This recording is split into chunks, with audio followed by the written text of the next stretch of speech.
days, technology makes it difficult, maybe even impossible, to tell what's real and what's not. Listen to me, you little filthy punk. I don't think I made myself clear. I don't want your drugs. I don't want your money. I want your sorry ass out of my house and off my street. Let's go, baby. You can do it. Come on, I believe in you. Have faith.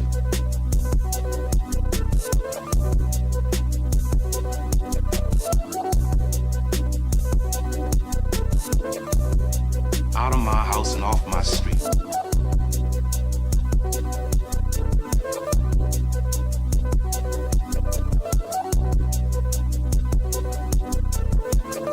I believe in you. Have faith.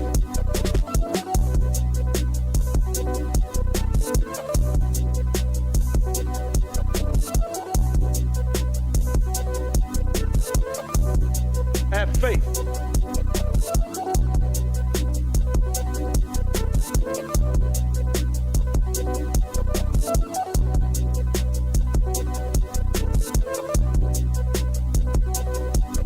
Faith.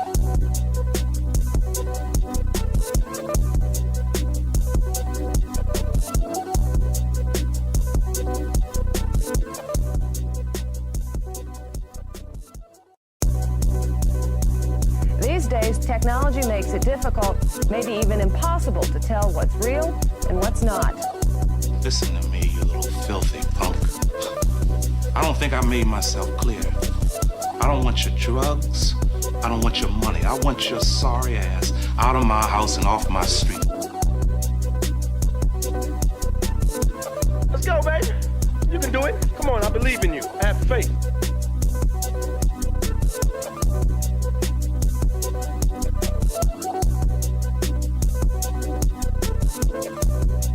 Out of my house and off my street.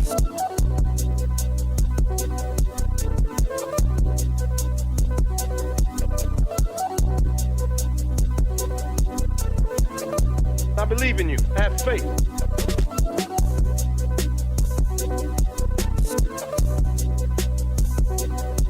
Okay. Have faith.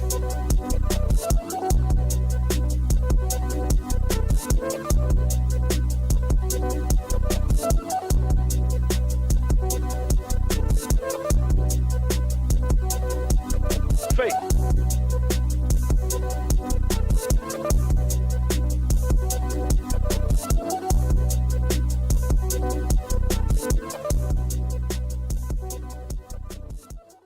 The following special presentation is brought to you in full stereo sound.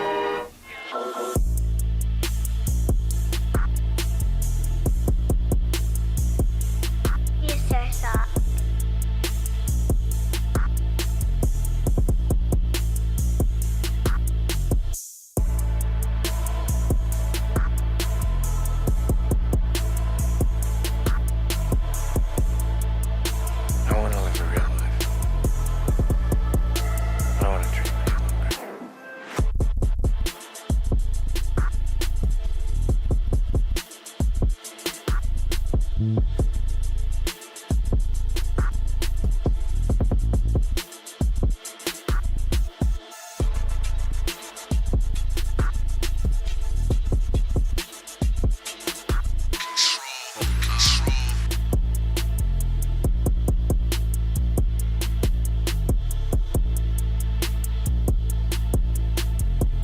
The whole point is that it's only science fiction until it's reality.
You're a scholar and a gentleman. Thank you.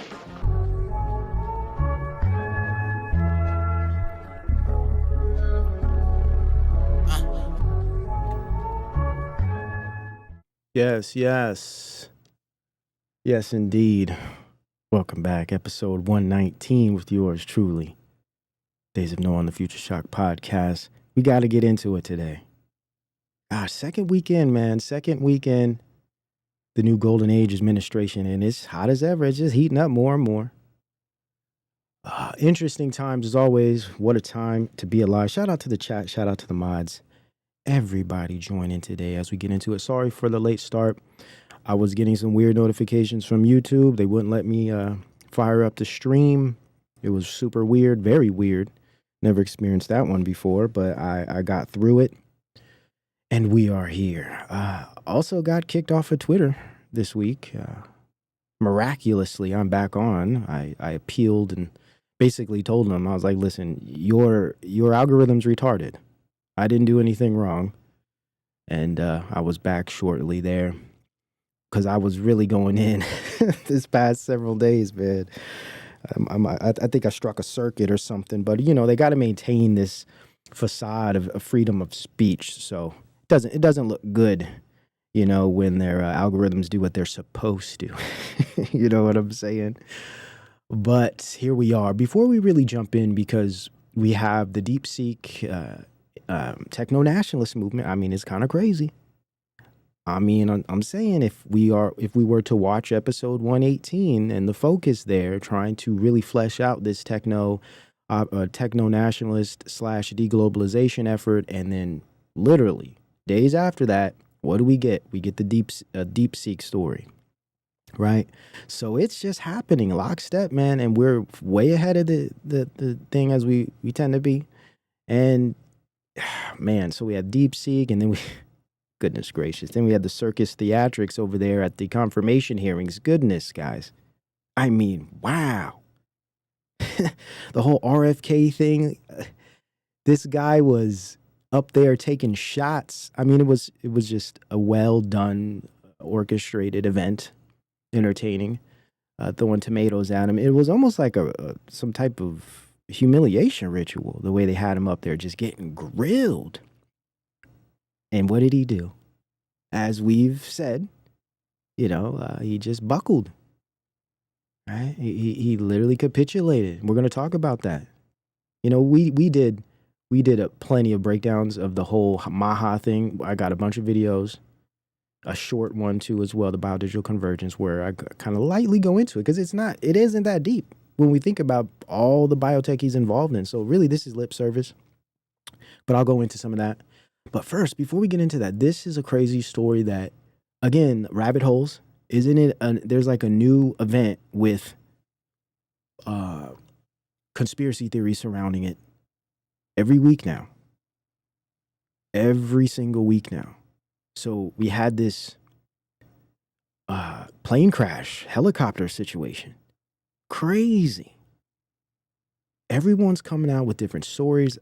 I've been a little too busy doing other types of research. I haven't dug into it much, and I don't know. All of these things just smell like some strange Gladio orchestrated ops, and it's deep, man. I've read some stories about possibly this helicopter was a drone, and man, and there's just, you know, people, no one survived apparently, and there's this whole ice skater thing, this ice skating tie-in that harkens back to the Tanya Harding scenario, and there's all these other kind of psyops involved, like tying in together, and then Runway 33, right? The whole Reagan tie-in, it's just super weird, very weird, and I almost don't really know what to say about it outside of the fact that this is just obviously an op. But of course, is it totally fabricated, or is it a false flag? Was there real death? Is it a sacrifice, like a ritual? I've been hearing this.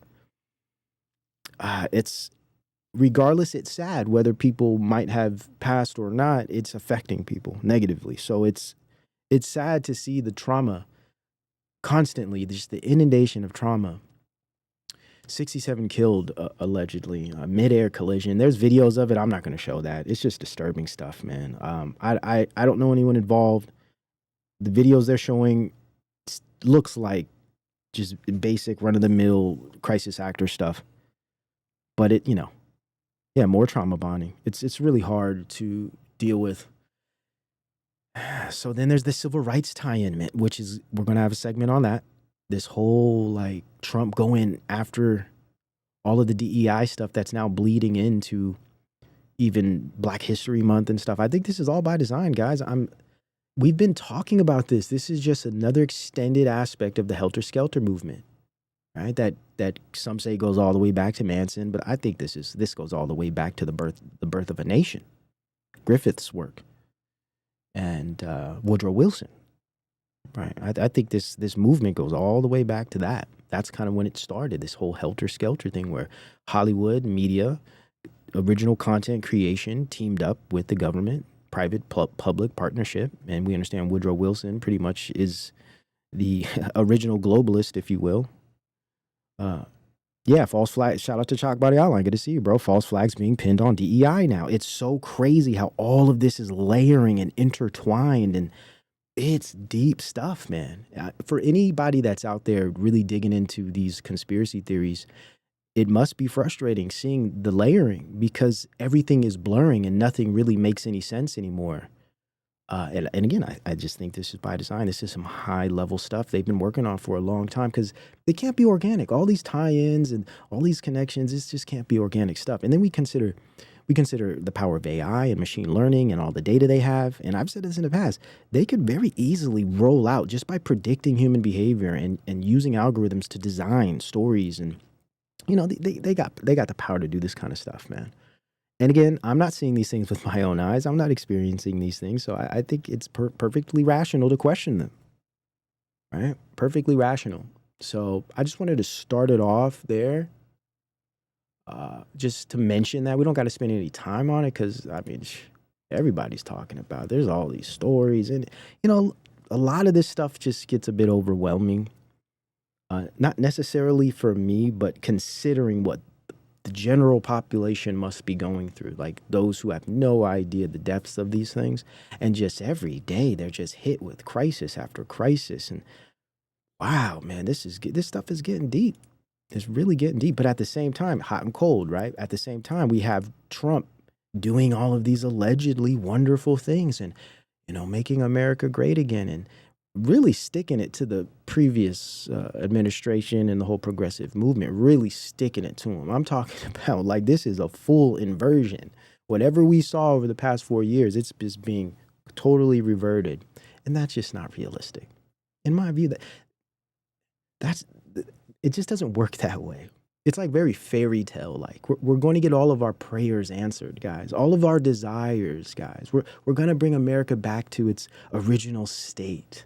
It's just silly, man. And I know you guys understand this view, but dealing with real people in the real world and friends and family who are just all involved and wrapped up in this stuff is frustrating, man. People thinking that, you're overthinking things and, all of this negative, just dismissive behavior that you tend to get, it's frustrating. And when things happen and you're sitting there like, well, I've been trying to tell you, anyways. So I had to show this clip here. Just again, Trump is the perfect comedian actor on the stage. Look at this clip here, man. This guy. Is it the site or meet with any of the I have a plan. Do you have a plan to go visit the site? Do you have a plan to go visit the site or meet with any of the I have a plan to visit, not the site, because you tell me what's the site? The water? Or to meet with the first responders. What's the site? The water?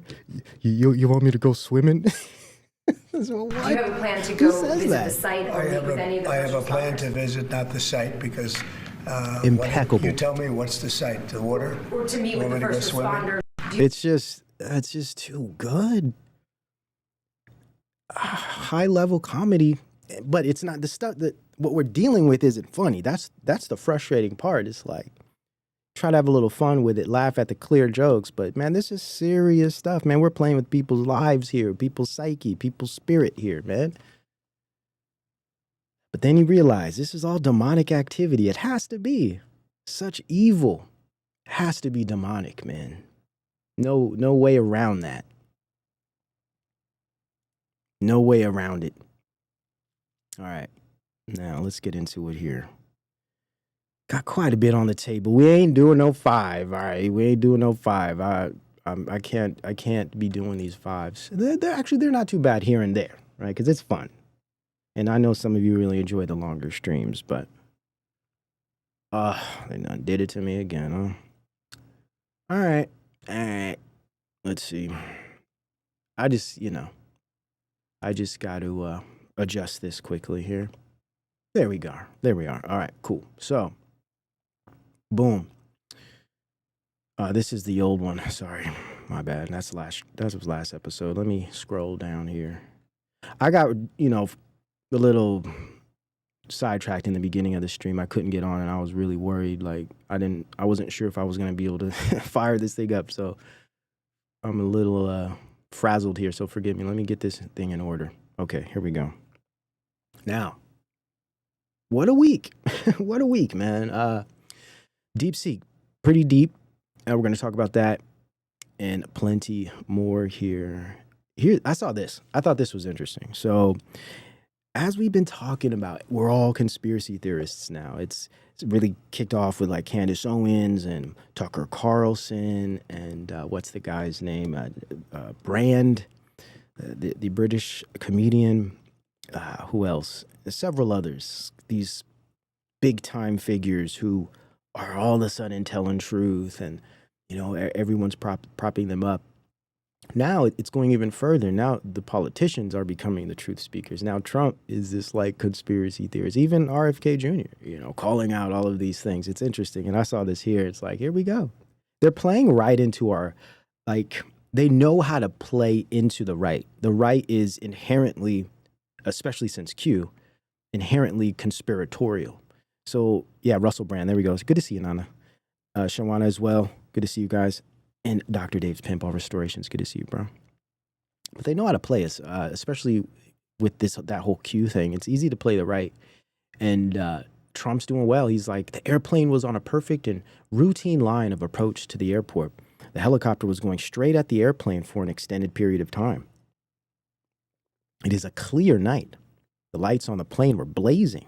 Why didn't the helicopter go up or down or turn? Why didn't the control tower tell the helicopter what to do instead of asking if they saw the plane? This is a bad situation that looks like it should have been prevented. Not good.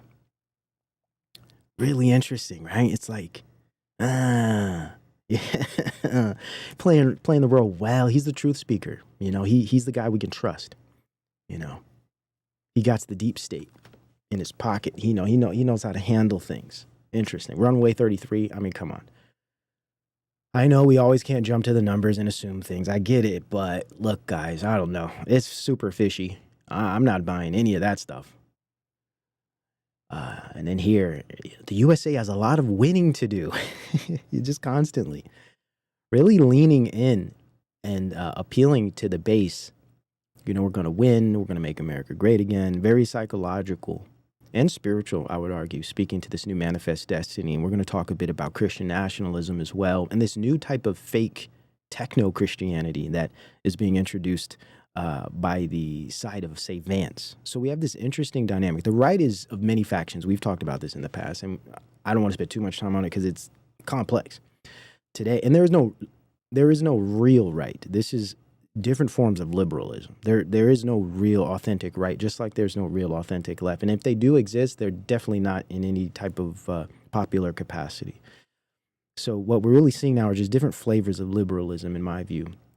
And what we consider the right today, the conservative right, is really just neocons and neoliberals wearing masks and playing positions and roles. But it's multifaceted. There is, and I will say this is the group I'm not really speaking to, and that's maybe the paleo-conservative groups that tend to be pockets here and there. And I tend to believe they are probably the most accurate when it comes to what conservatism is, but they're not actually very, I'd say influential. And unfortunately, there is a group of them falling into the Christian nationalism stuff, which is a clear and dangerous psyop. We'll touch on that a little bit. So aside from the paleo-conservatism that in some ways I kind of agree with, at least certain political positions, just maybe a more Burkean style of conservatism that I think is a little bit more in line with the true aspects of conservatism. What we're dealing with now is none of that, for the most part. So we have this like neoliberal, technocrat, almost pseudo nominal Christianity that we might see coming through a lot of these they call the new right. We see Elon Musk pretending as if, he's like a cultural Christian. It's like these ideas they're good for culture. They're good for society to have an ethical foundation, which I think he plans on turning into some type of algorithm. And then there's this weird, almost like ethnically based Christian nationalism that we see coming through some pastors and stuff. I don't want to spend a whole lot of time on that, but I find this very interesting. And I think it's a big part of this new manifest destiny idea, where it's kind of hearkening back to this ethnic style of Americana that I believe is very alienating, especially for those of us that may be what people today would describe as of color, that share the same values. And we don't have a place in this world. And there's a lot of lip service to it. Oh, no, we mean everybody that believes what we believe in, but it's obvious that's not the case when you see things online. So it's dangerous. I mean, if people are talking about any real cultural change, it has to be, I would say, far more considerate and nuanced than some of these movements. And it's my belief that this is by design. It's been designed as such for a radical, reactionary, revolutionary style of rightism that leans so hard into the right, it even becomes, racialist or even Naziist, not like Nazi stuff. And we see that too. And I think that was all by design. Pushing the left so hard, making the left so extreme, you get an extreme right, and of course, then you get the synthesis. And now we're seeing the synthesis, right? Things I've been trying to explain over the past couple of years. So let me see. Let's get into these clips here as we begin this idea, techno-Christianity. This is the first segment. I won't spend a whole lot of time on this. I kind of want to breeze through it, but I think it's very important.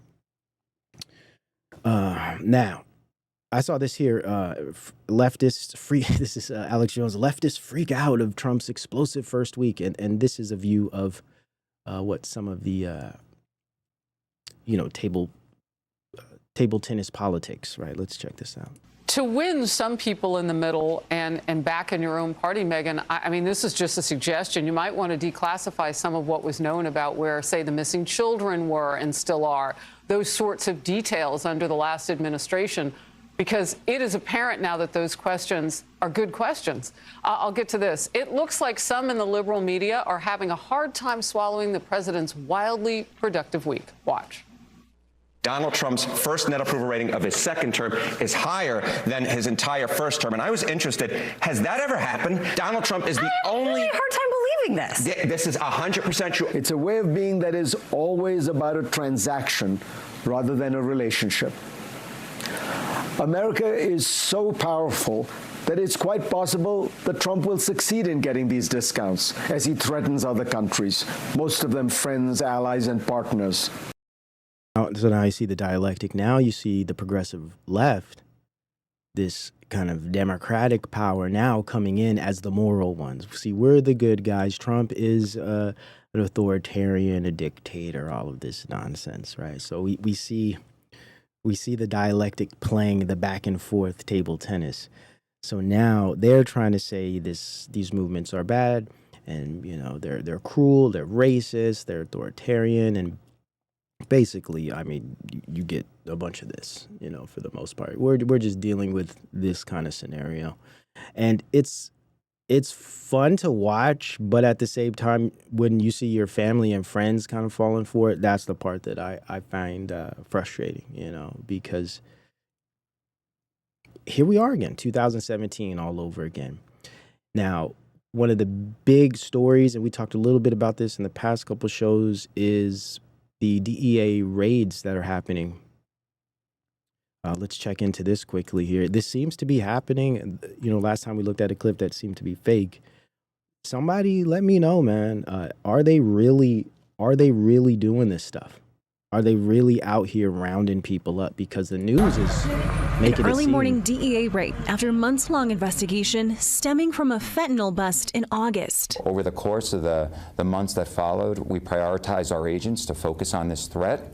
And what everyone has seen take place today in Adams County is the results of a long-term effort. Special Agent David Oleski. Isn't it weird how everything's flipping? Like before, it's like, oh no, let everybody do what they want. Now it's like we're going in, we're kicking down doors. And it's like we've always planned on doing this. It's just so weird. Even Google, check out Google. Someone had mentioned this too. I think it was in a comment section.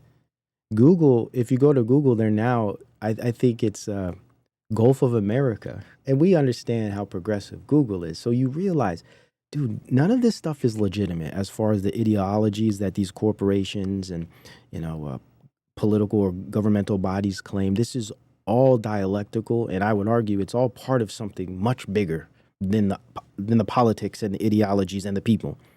Because they could just flip-flop back and forth, and it literally means nothing. It just depends on who's in office at the time.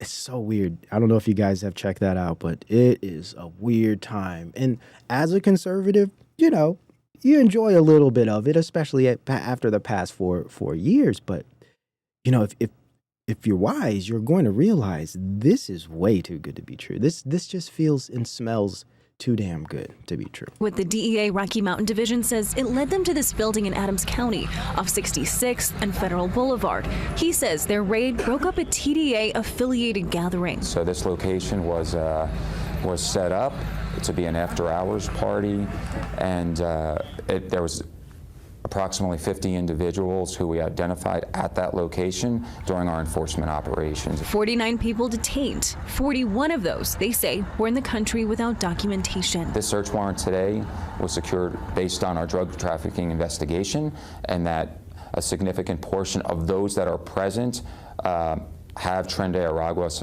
ties, and then there's going to be an assortment of other individuals that are in there. The DEA could not confirm how many people detained were TDA members or what their exact connection was. Most are in ICE custody as the investigation continues.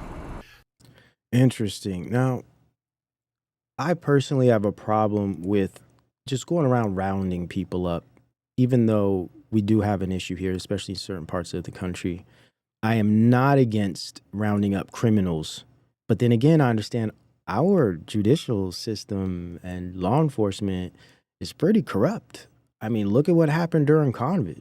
You know, look at what happened during mandates and quarantines. Look at how our systems treat our people. So it's hard to trust what's really going on with this stuff. But let's say it's legitimate. I do definitely support rounding up and removing criminals and people who are committing crime and murdering and raping and all of these things. The hell out of here now. Like that, I definitely agree with. But at the same time, I can't help but be skeptical and have this distrust for all of these things. But let's just say, and I'll repeat myself, out of here. Let's just say if this is the case and you guys, they are rounding up these types of people, it's a good thing. It's a good thing. And basically, all I would really have to say about it is, you know, good riddance, right? And heard you got deported, dude. Bye. I mean, it's as simple as that. Simple as that. I can't make it any more complicated. But that's if, big I, this is legitimate, okay? If these things are legitimate. And again, I'll go back to this clip. We might be returning to this clip over and over again as the years go on. I think it has a lot to do with this here.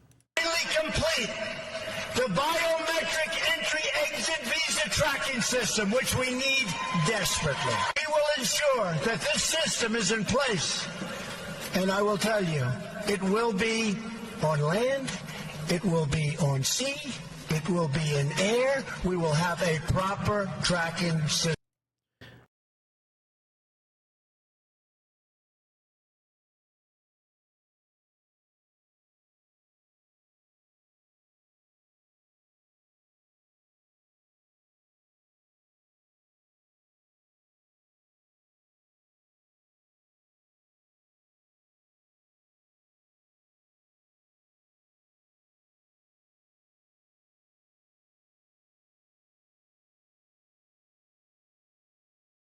Damn it. And I think, sorry guys, I think the weapons that conservatives are calling for to be used, right?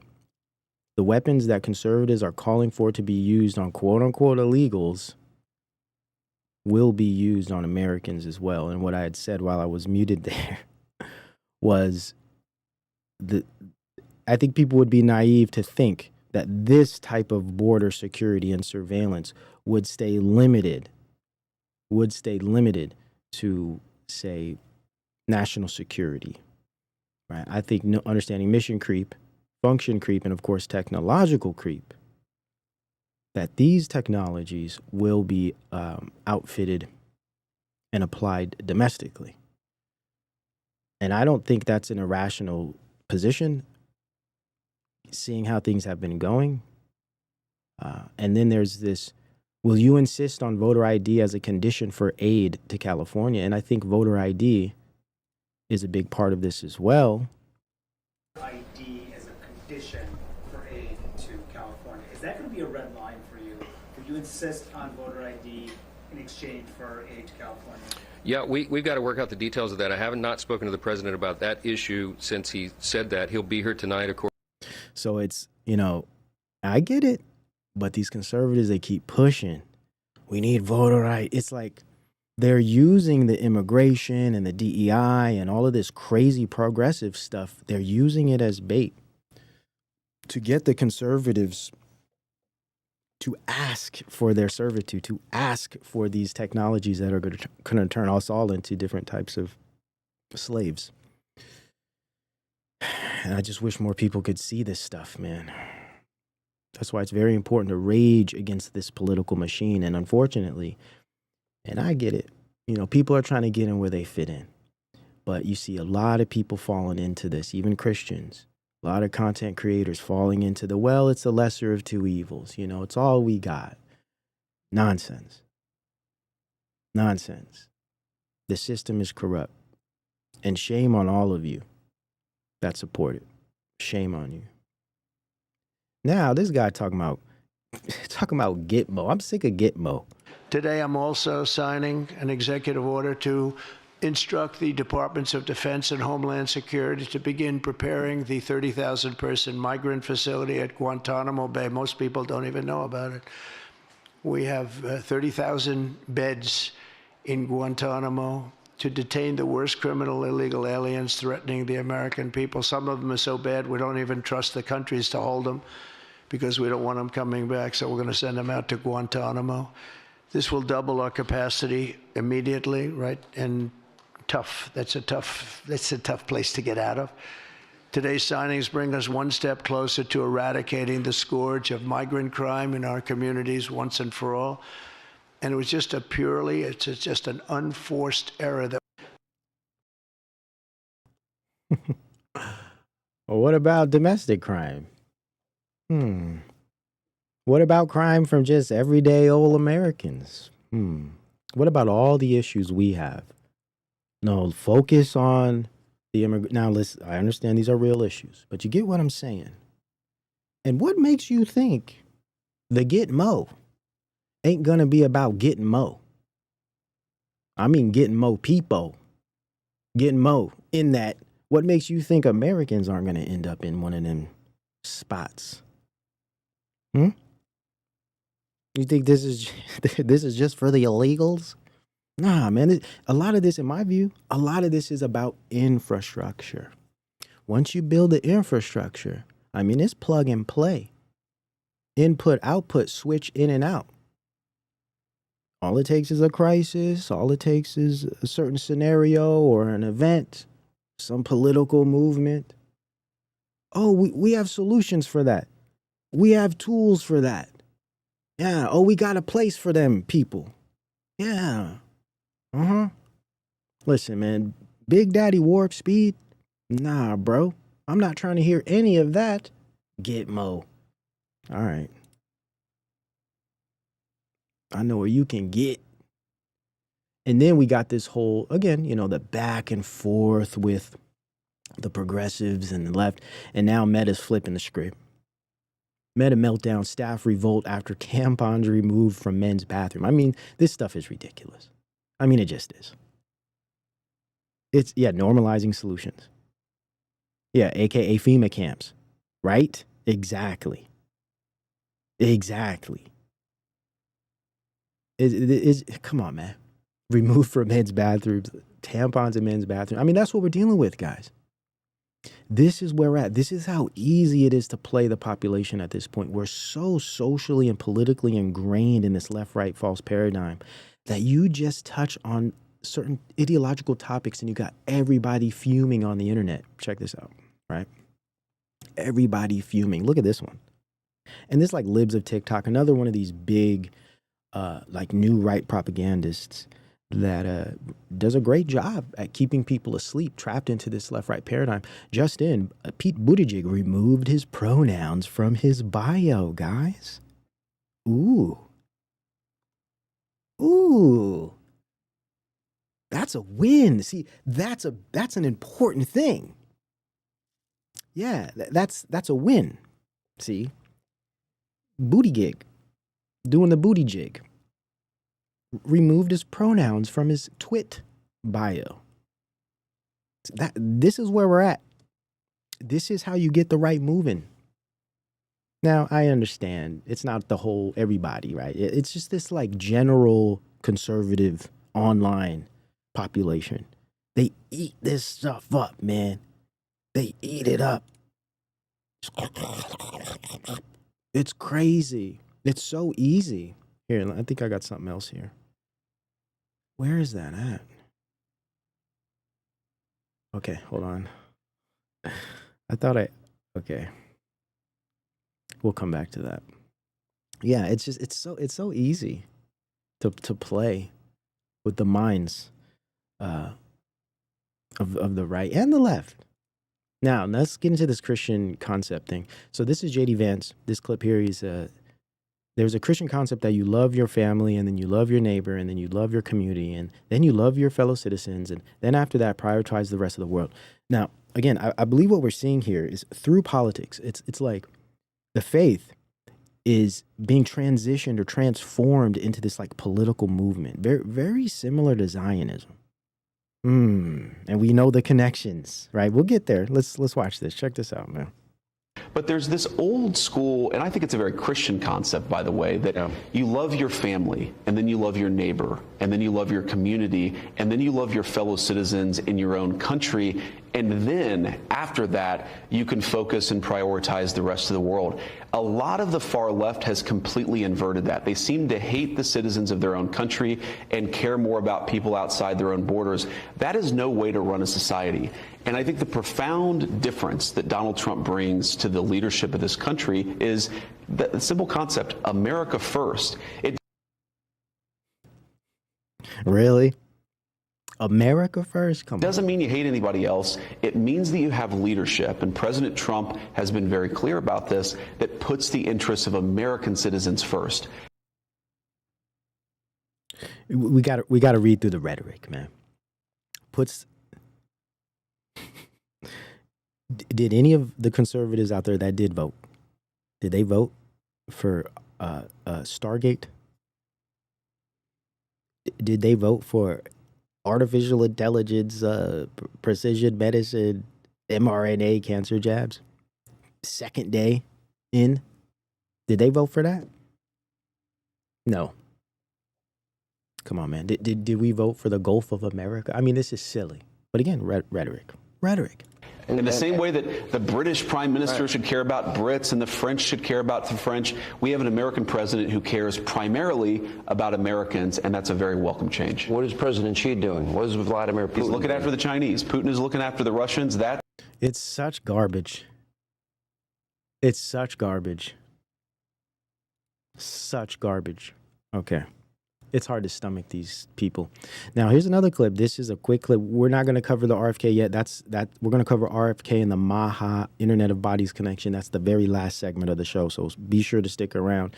And I won't keep you guys too long, so be sure to stick around for the last segment where we dive into the whole MAHA, Internet of Bodies, confirmation hearing fiasco. But I got a quick clip from that because I just want you to see this to tie in the Christian thing. It really seems like we're getting played, man. This whole, everything has this Christian patina, right? And it's so fake to me. It's like all of a sudden we're a Christian nation out of nowhere. It's really, really weird. Check this out. Mr. Kennedy, I believe for such a time as this that you're not just one of 300 million people. I think that you are the person to lead HHS to make America healthy again, that God has a divine purpose for you, and I look forward to your confirmation and working with you to make America healthy again. Thank you, Senator. Thank you.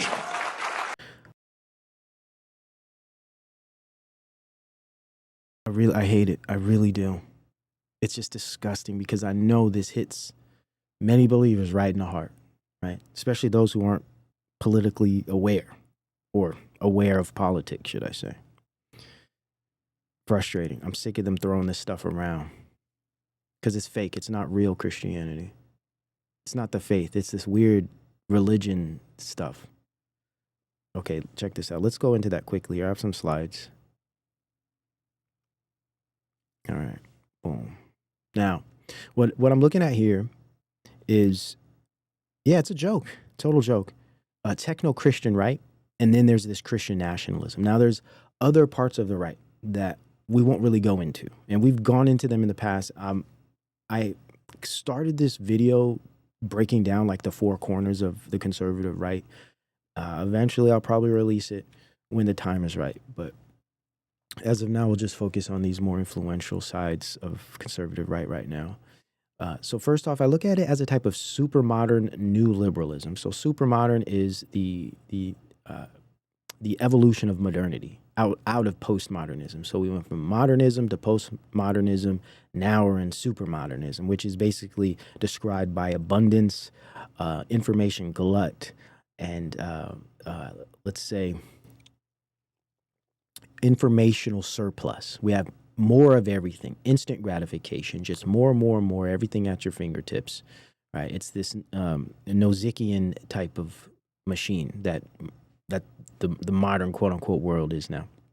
So it's a new type of liberalism in that it's taking aspects of liberalism, but also aspects of other systems, and it's merging them together under technocracy. Now, what I'll say now, whether it's MAGA or whatever these nominal Christians on the right are talking about, it's not conservative. Okay, it's neoliberal and neoconservative. That's not real conservatism, and it's definitely not Christian.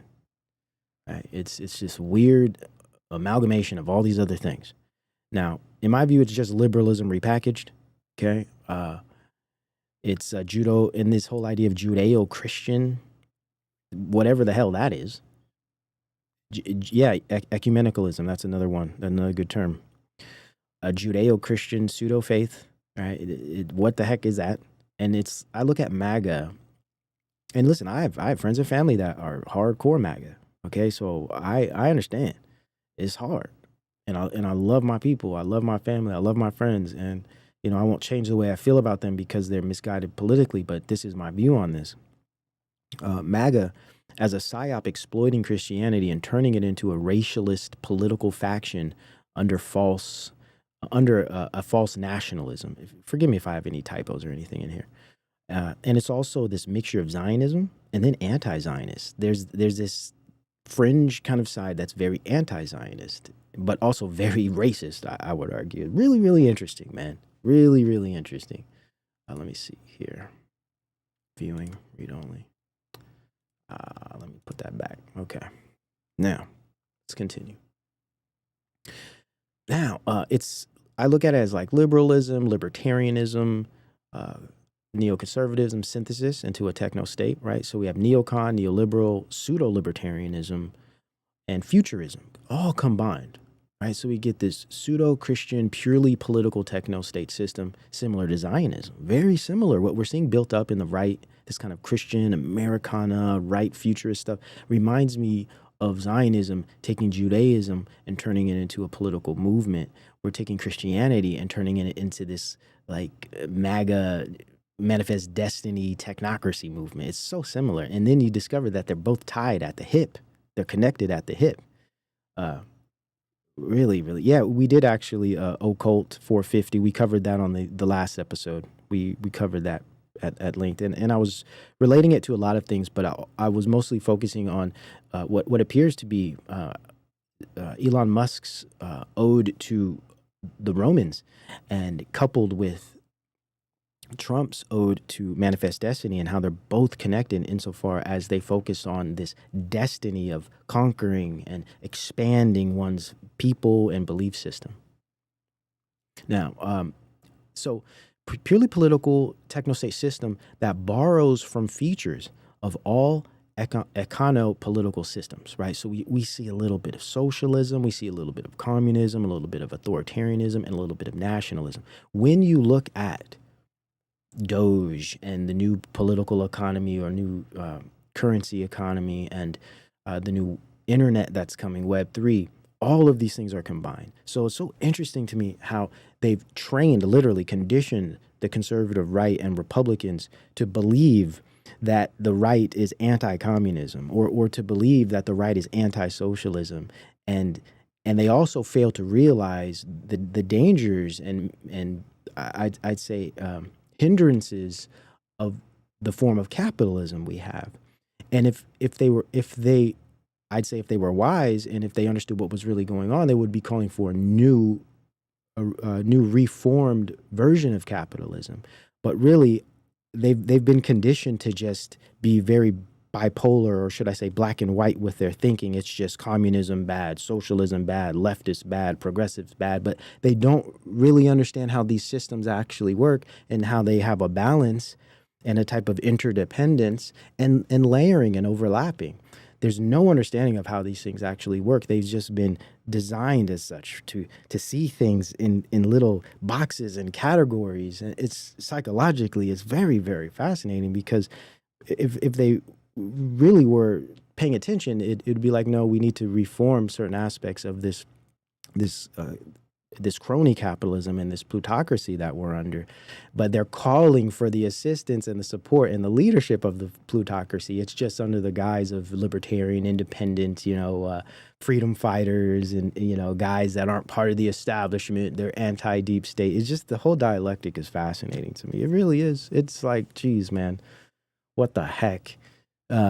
So little do they understand that Web3 spatialism and all of these new Internet of Everything systems that are coming through these AI acceleration movements that Trump is providing are all of these systems combined. A little bit of socialism, communism, authoritarianism, fascism, under a pseudo-nationalism. It's not nationalism, it's network statism, right? So it's a totally different system that the general public have no idea about. So this is why they're being inundated with all of this political jargon and nonsense. All right, so let's continue. Now, Project 2025. I quickly want to demonstrate how Project 2025 is actually slowly being presented. And listen, it's really wild how the left and the progressives are so anti-Project 2025 because they think it's a Christian thing, right? Just because of the value base that borrows from the Christian worldview. But actually, if you really look into Project 2025, it is purely this like techno-optimist, techno-nationalist manifesto. Really interesting. And I have just some little notes from it here. So as the left and the progressives are like, oh no, racist Christians are going to come and just, we're going to be, it's a dictatorship and all of this. So you got the left freaking out. And then you got the right promoting this because it's under this false pseudo-Christian kind of veneer. But actually, man, this is straight up technocracy, man, straight up. And for me, I look at it as, when you look at the combination of the two, it's this like techno-Christian right. It's like techno-Christianity or something. It's super weird, man. Super weird. All right, so Project 2025 significance. Why is it significant? And yeah, it may be a type of manifesto, just some ideas, but these ideas are being implemented. And when you actually read through it, you see it, at least as far as what Trump has been presenting. And again, we don't know how any of this is going to play out, if any of it's going to be successful, if it's all lip service. We don't understand how that's actually going to roll out, but we do know one thing. This technology is heavy under development. a lot of money behind it, billions behind it. Companies vying for control, battling and contending with each other. And this is happening all over the earth, hence techno-nationalism, which we'll get to eventually here, and DeepSeek and all of that stuff. So the tech is being built, the money's there, the thinkers and engineers are there, the tools are there. So really all that's left is two things: politics and culture. You got to get the population in line with this stuff. So you do one of two things, or a mixture of both. One, you either get people to fully support it, or two, you distract them and you slowly build it under their nose, under the guise of making America great again. Network state technocracy dressed in new nationalism and Christian face, similar to blackface, if you will. Promoting, so these are going to be some notes here on what I've gathered from it. Yes, Shawana, people's willing consent. There it is. Promoting AI and emerging technologies, a big part of Project 2025. The plan emphasizes investing in and protecting American AI innovation to maintain global leadership. So this is the way they're really getting it, Republicans and conservatives. They're like, listen, either China's going to do it or we're going to do it. And that is such a weak position. That's, if you can't beat them, join them, right? It's just like lesser of two evils. It's like, no, the entire system is flawed and manipulative and corrupt, just like the entire platform of, say, vaccinology is totally corrupt and misrepresents reality. We don't need to just test better and just, keep the companies accountable. We need to get rid of the whole system or create another one for people who don't want to deal with it, right? Same thing needs to happen politically, I believe. If people are honest, they're not going to go for Trump. They're not going to go for either side. We're going to come together as people under our faith that understand what the heck is going on and create new systems, create new political movements. But see, that's a lot of work. That takes a lot of bravery, and it takes a lot of blowback because most people are going to think, you're wasting your time. So I understand that, but we're seeing the same thing with China. It's like, oh well, let's just go forward with the technocracy and hope we do it better. How stupid is that? I mean, for real. Let's just be honest. How stupid is that? What really should happen is people get together and say, no, none of this is right. We need to figure out a way to live a life outside of this type of technocracy. I don't care what China's doing. And in my view, they're holding China over the right's head like China's going to come in and do something to us. And when that's not the case, and I would argue that if we were to change things culturally, if we were to actually create some new type of culture regarding technology, if people were more aware of these things, they wouldn't fall victim to whatever China's doing, right? And then you realize China and America, we're all connected. We're all together. We're all sharing infrastructure. We're all working on each other's projects together. So which one is it, man? Are we battling against China or are we China? I don't know. Techno arms race, exactly. It's actually, someone made a comment that was really good. Let me check. Let me pull this up. It was on my last video, and I liked it, and it articulated exactly what I'm trying to say here. Which one was that? I think it was Stargate. Yeah, let's see.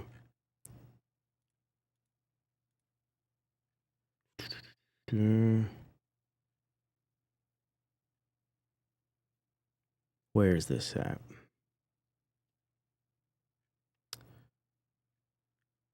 They were basically saying, all right, I don't want to hold up show. I'll save it here, and when we play a clip, I'll get it. But yeah, it was good. It was a good one. It was a good one. I gotta find that. Okay. Now, promoting AI and emerging technologies, the plan emphasizes investing in and protecting American innovation to maintain global leadership. Also, expanding digital infrastructure, proposes using AI for various government processes, including detecting foreign interference and anti-Semitism on social media and identifying Medicare and trade abuses. Project 2025 promotes the expansion of 5G networks and satellite internet services like Starlink to reduce the digital divide and improve connectivity for all Americans and the world. Okay, so this is not about America. This is the thing, man. Just because there's, all right, I gotta be patient and not try. Just because they're telling us that we're making it for us and we're doing it because we want to beat China doesn't mean that's the case.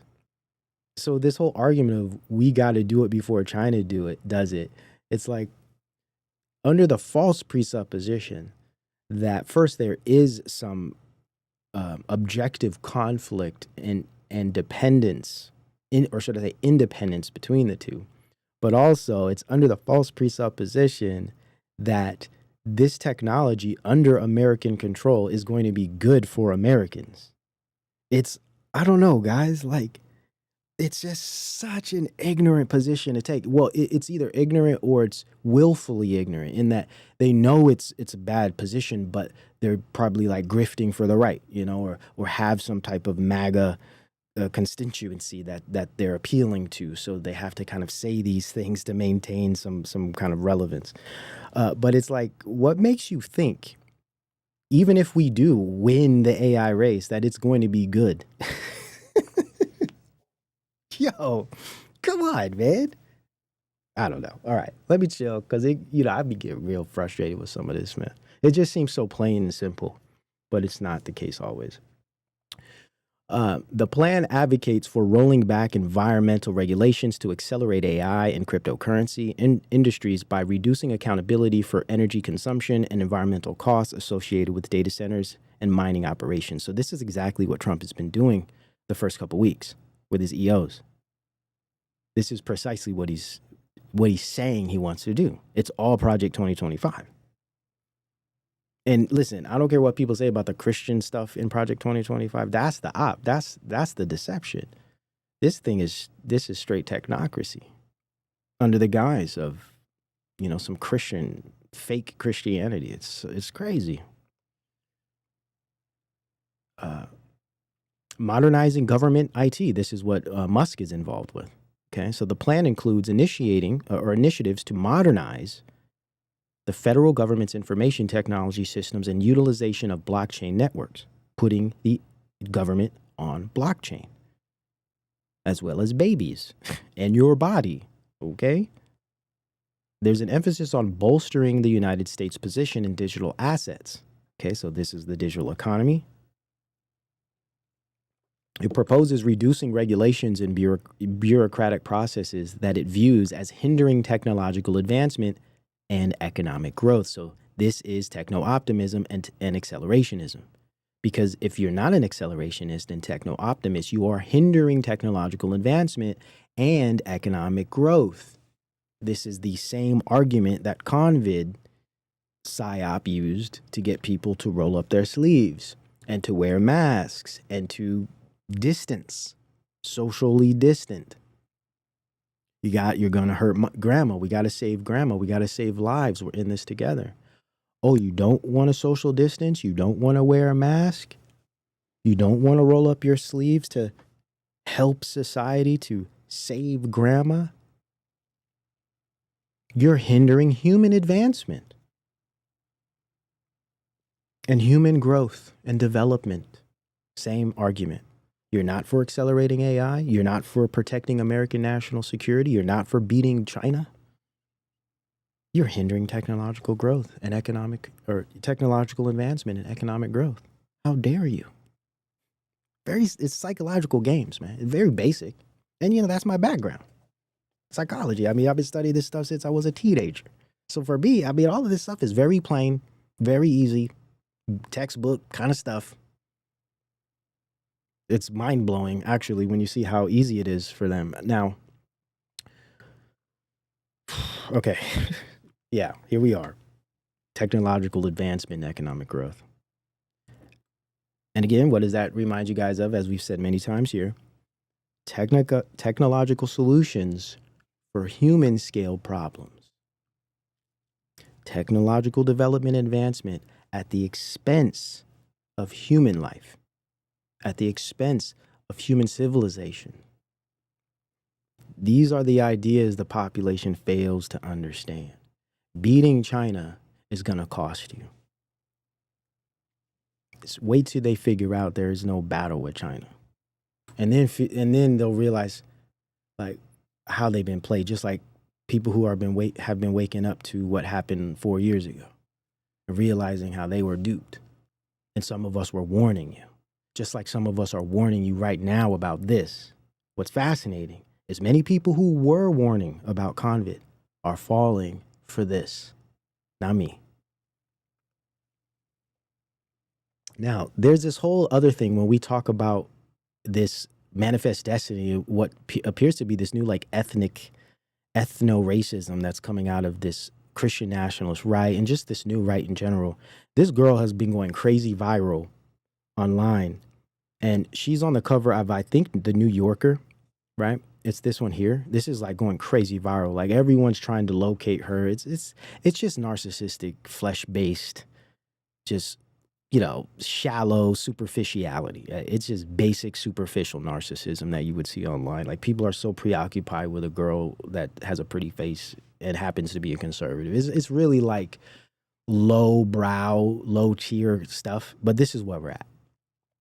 But what's funny is, again, it's back to agitation propaganda. We have New York Post trying to make a thing out of this, like saying these are the crazy, evil, new conservative youth or something.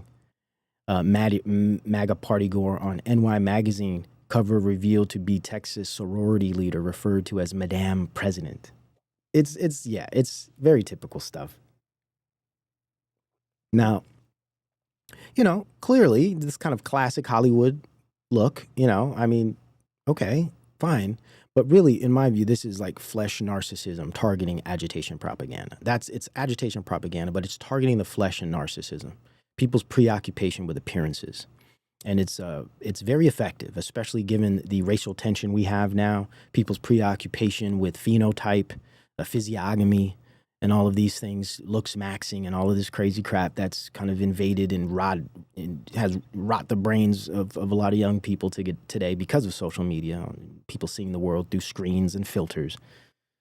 So I get it, but it's funny how New Yorkers trying to make a racist claim about this. So basically, they cut the cover like this, and they're trying to say, "Have you noticed the entire room is white and almost everyone is white?" But then when you look at the whole image, it's like clearly some black folks in here, scattered throughout, like we tend to be, and it is what it is. It's not a big thing, but they're trying to make a big thing out of this, and it's just a good example of agitation propaganda. And I thought it was funny because it's going crazy viral now. This, of course, these are just people making comments on the internet. It's not like it's gospel or anything, but it speaks to this idea I have here about how the right is being racialized and radicalized as a reactionary response to a clearly myopic, hyper-progressive leftism, right? All of the stuff that they've been inundated with over the past several years, I'm sure it's irritating. I'm irritated, and I'm considered one of the people that should be should be at an advantage regarding this DEI crap, right? But it irritates me too because I see the games, I see the ops. So this person's like, this is the new right. It's just real good agitation propaganda. People are flipping out, like what the right has to look like this, and and then there's this one. In the last 3 months, the word "baggot" has been tweeted 2.6 million times. Now, okay, we could have a little fun, right? We could have a little fun. I get it. Saying the R word and the F word, just like certain people like to say the N word. It's cathartic. It's this cathartic thing. I don't know. I don't know. But I get it. I get it. It's a response to trauma. Because we've been, all of us, I don't care what color you are, we've been traumatized over the past, 15 years now? So This is what I mean by it's so easy to fool. When you're working within the political paradigm, it's so easy to be deceived and to be manipulated because you're not thinking logically. You're thinking from an ideology for one, and it's built within a false paradigm, right? So it's very easy to play people that are in that false paradigm, you know. And now this is all you got to do. You let conservatives think it's okay to say, you know, bad words now. Ooh, we could say the F word now. Ooh, I said the N word. It's for me, it's just so low and simple-minded.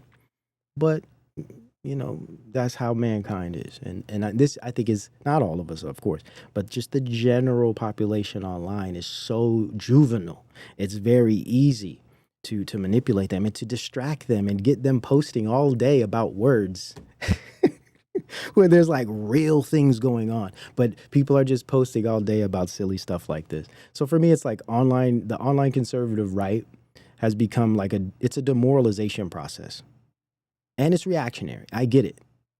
It's reactionary. I understand, but essentially it's superficiality. It's very superficial, you know, certain beauty standards and all this nonsense. It's superficial, and it's a type of ethno-narcissism. I'm sorry. And it gets on the left too, you know, with a lot of the black liberation stuff and, you know, we was Kangs and we built everything. That's a type of ethno-narcissism too. Don't get it twisted, man. It goes both ways. We're all of us are being messed with mentally. It goes both ways. But what we're seeing now is this a new form of it through the right. It's interesting stuff. I just study it. I don't take any of it serious. And it's juvenile vulgarity. Like, come on, man. I get it, but let's be real with what's happening here. And it's low class one-upmanship, you know. It's just back and forth kind of stuff. So yeah, I don't want to spend too much time on that. I just wanted to get through that quickly. Now.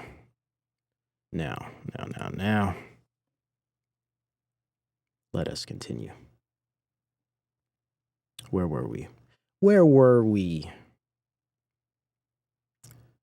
And then you have Joe Rogan here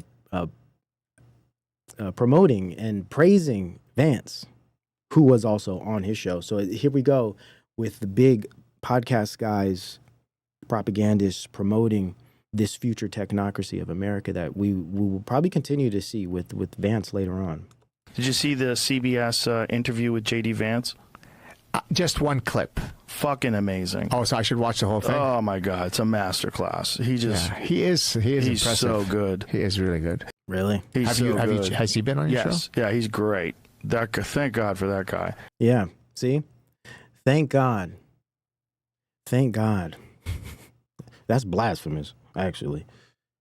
Thank God for the technocrat. Okay. I'm gonna just cut it there because it's hard to deal with some of this nonsense sometimes. And then I saw this clip. This is some guy. He's from the UK. I'm familiar with him. I remember he's part of this kind of anti-woke reactionary movement. I believe he's Catholic. But just look at this clip. This is a type of what the left would call dog whistling, signaling this new type of reactionary anti-woke movement that's just a dialectic of the woke movement. And we've talked about this in the past, but I just want to show you the signaling here because I think this is doing something at a psychological and spiritual level for people involved politically. And it's getting them preoccupied with things that aren't important.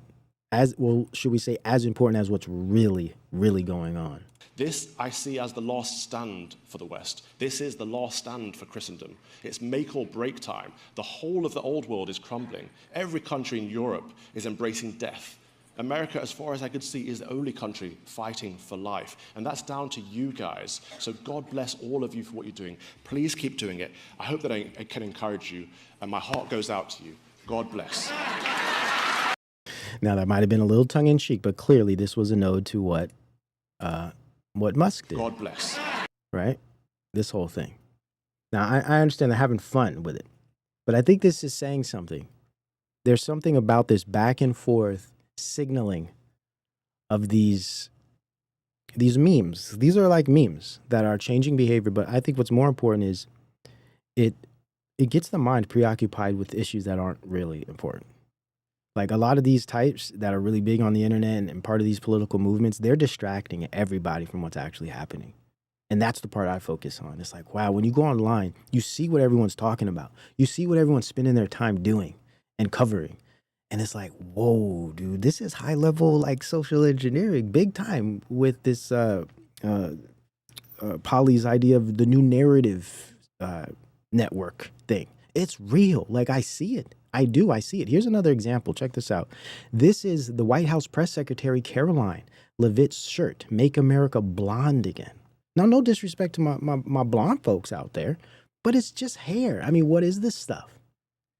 You know, like, what do you mean make America blonde again? Now, I understand she's trying to be, she's trying to get a reaction. But this speaks to the point I'm making here. It's this kind of ethno focus that I think is really, really bad psychologically for people just in general. This is not what people need to be focusing on, dude. Like, this is weird. Like, what is this?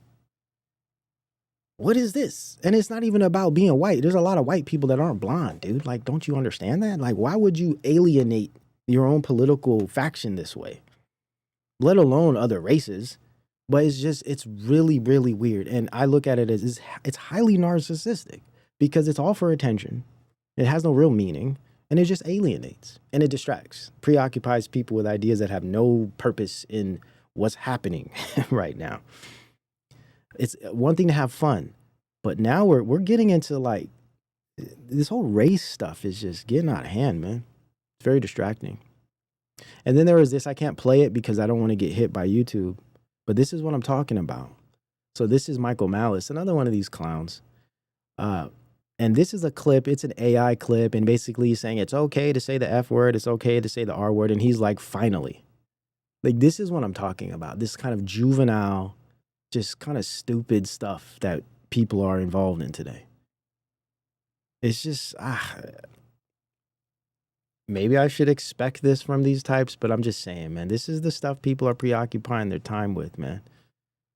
All right, now, I found a clip here. This is from What Do You Meme? I really like how he broke this down. He's a pretty big, pretty known Christian channel. And he does a good job at breaking down what I'm trying to get at regarding this pseudo-Christianity that we're seeing through the conservative party. This fake MAGA crap that's not Christian at all. And in fact is being enveloped by a technocratic movement unbeknownst to them. And some of them are actually down with it. But let me play this for you quickly here. What is it called? Fair use. Okay. But I like how he broke this down. It fits. It's a good, it buttresses the point I'm trying to make. So what's this new loyalty that's driving the conservative movement today, and what caused it to change? Well, as far as I can tell, much of this started with how a lot of conservative Christians handled Trump's past immorality. Instead of rebuking his apparent infidelity, divorces, and controversial statements, a lot of people treated them as trivial and dismissed legitimate concerns as leftist attacks. And we saw the same thing happen when it came to people like Andrew Tate, who co-opted this same strategy under the name of a matrix attack.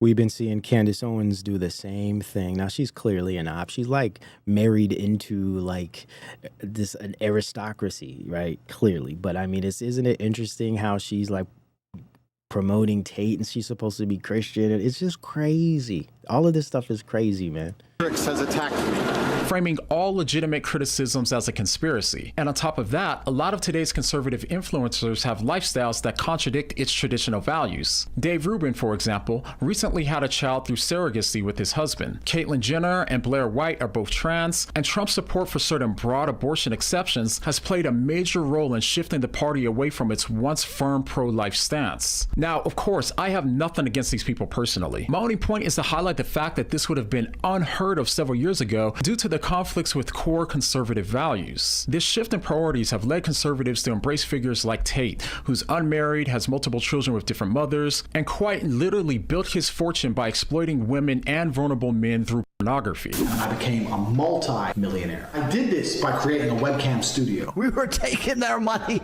all of it. And Elon Musk, who's also married and has 12 children from multiple women. Or even Amber Rose, an atheist who launched the famous slut walk, encouraging women to be promiscuous. Lesser of the evils, though, right? See, it's politics first. Politics first. That's where we're at now. Now, it's one thing to have a past. Everyone does. That is not the issue. The real issue is that these figures appear to be unrepentant and openly embrace lifestyles contrary to traditional conservative values. So allowing them to be spokesmen for the movement seems problematic if they're supposed to be united on conservative values. But it's clear that they aren't. So if not things like family values, what does unite the Conservative Party today? Well, the answer is simple. Contrarian figures who oppose the left. Boom. Boom. This is what I've been describing for some time. You can, through the ideology and the false paradigm, it's so easy to manipulate them because their whole focus is left bad, communism bad, socialism bad, and it's reverse the whole situation. And you just play on that. Where's the faith? Where's Christianity? It doesn't exist. None of it at all. Christianity and the faith is not about your race. It's not about none of these stupid things that people are preoccupied with. And that's how politics deranges people's minds and their perspectives because they're online, politically involved all day, being inundated by what the algorithm is forcing into their head. And it's dangerous. New conservative movement's highest loyalty no longer seems to be to positive values like morality or biblical principles. Instead, their primary allegiance is to one thing: being anti-woke.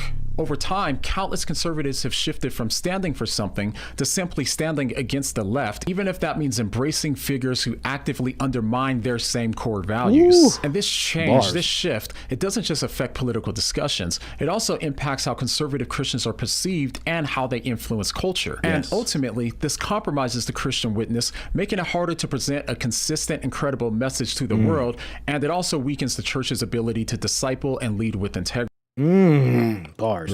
So this is the danger of allowing ourselves to be more united to a political party than the principles of Christ. Without us even realizing that is happening, we're quickly going from holding to classical Christian ethics like being anti-abortion to actively embracing it due to a shift in the political thinking of our party. And as these man-made and worldly systems continue to change, our loyalty to Christ above these changes shouldn't. We should follow Christ first, even when it's difficult, and not only when it's convenient. So to say that this is the end of the conservative Christian movement might be hyperbolic, but the point still remains. Christian conservatives who are firmly rooted in biblical values are becoming increasingly rare, and their influence likely won't survive much longer if we don't fix the problem. And the solution isn't abandoning politics, but instead ensuring that our deepest convictions are shaped.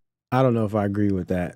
I think we do need to abandon politics and create a new politic by God's word rather than political lines. To follow Christ first, even when it's difficult, and not only when it's convenient. So to say that this is the end of the conservative Christian movement might be hyperbolic, but the point still remains. Christian conservatives who are firmly rooted in biblical values are becoming increasingly rare, and their influence likely won't survive much longer if we don't fix the problem. And the solution isn't abandoning politics, but instead ensuring that our deepest convictions are shaped by God's word rather than political lines. I agree with that 100%. Because, as Paul says, do not conform to the pattern of this world, but be transformed by the renewing of your mind. Yes. And he goes in the beginning, he's focusing on, I have no idea this even happened. This Benny Show guy, this Benny Johnson guy, he's like a big time propagandist from this new kind of right movement. Just basically mainstream media in independent face, right? It's indie media, but this is no different from Fox. And he does a good breakdown on this. Of state-sponsored incarceration, lawfare, and abuses of justice for political reasons. Andrew Tate, top Jeev from the podium. I mean, get it out of your mouth, bro. Like, look at this.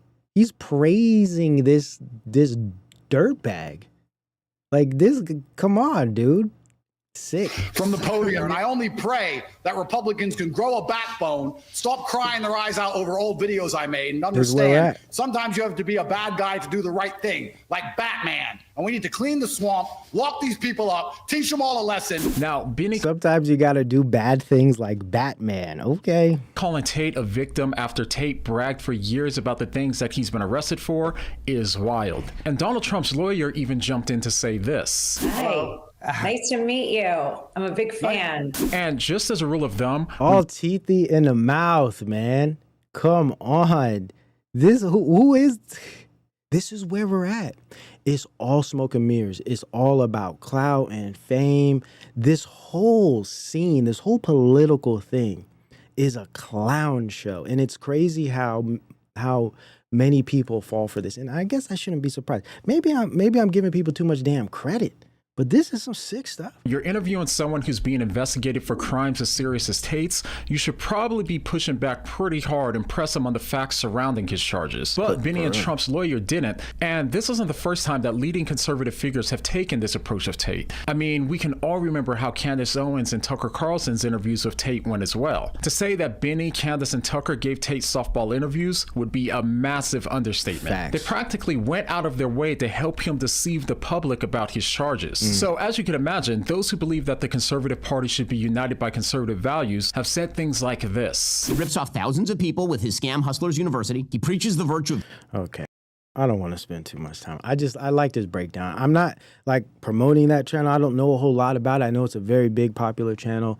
I came across that video, and he did a video that I thought was really good on that crazy dude, Billy Carson or something, which was good. He did a really good breakdown of that. And anyhow, I thought that was a good clip. I'm not necessarily saying I agree with everything he stands for, because I don't know much about the channel, but man, was that on point. And it helped me kind of describe what I'm getting at. I thought it would be a good supporting reference for some of the points I'm making here.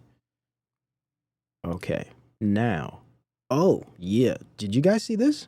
This was pretty big, man. This is a pretty big deal when we think of where we're at culturally and socially. Check this out. This is a pretty big deal. Pentagon agencies to stop. Oh, you can't see that. Sorry. Pentagon agency to stop celebrating MLK Day, Black History Month, as part of anti-DEI crackdown. Yeah, the White House press secretary said that they still intend to celebrate Black History Month, but also contributions of all Americans.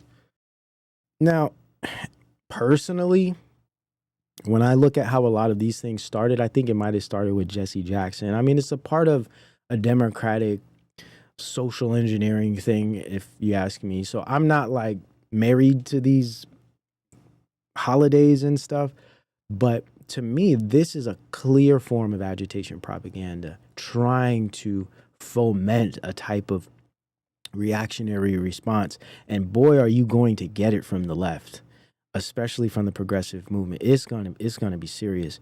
So when I saw this, I was like, okay, Trump is really trying. He's really trying to conjure something here. Big time. I mean, imagine if he removes Black History Month. Like, I mean, and what is that anyways?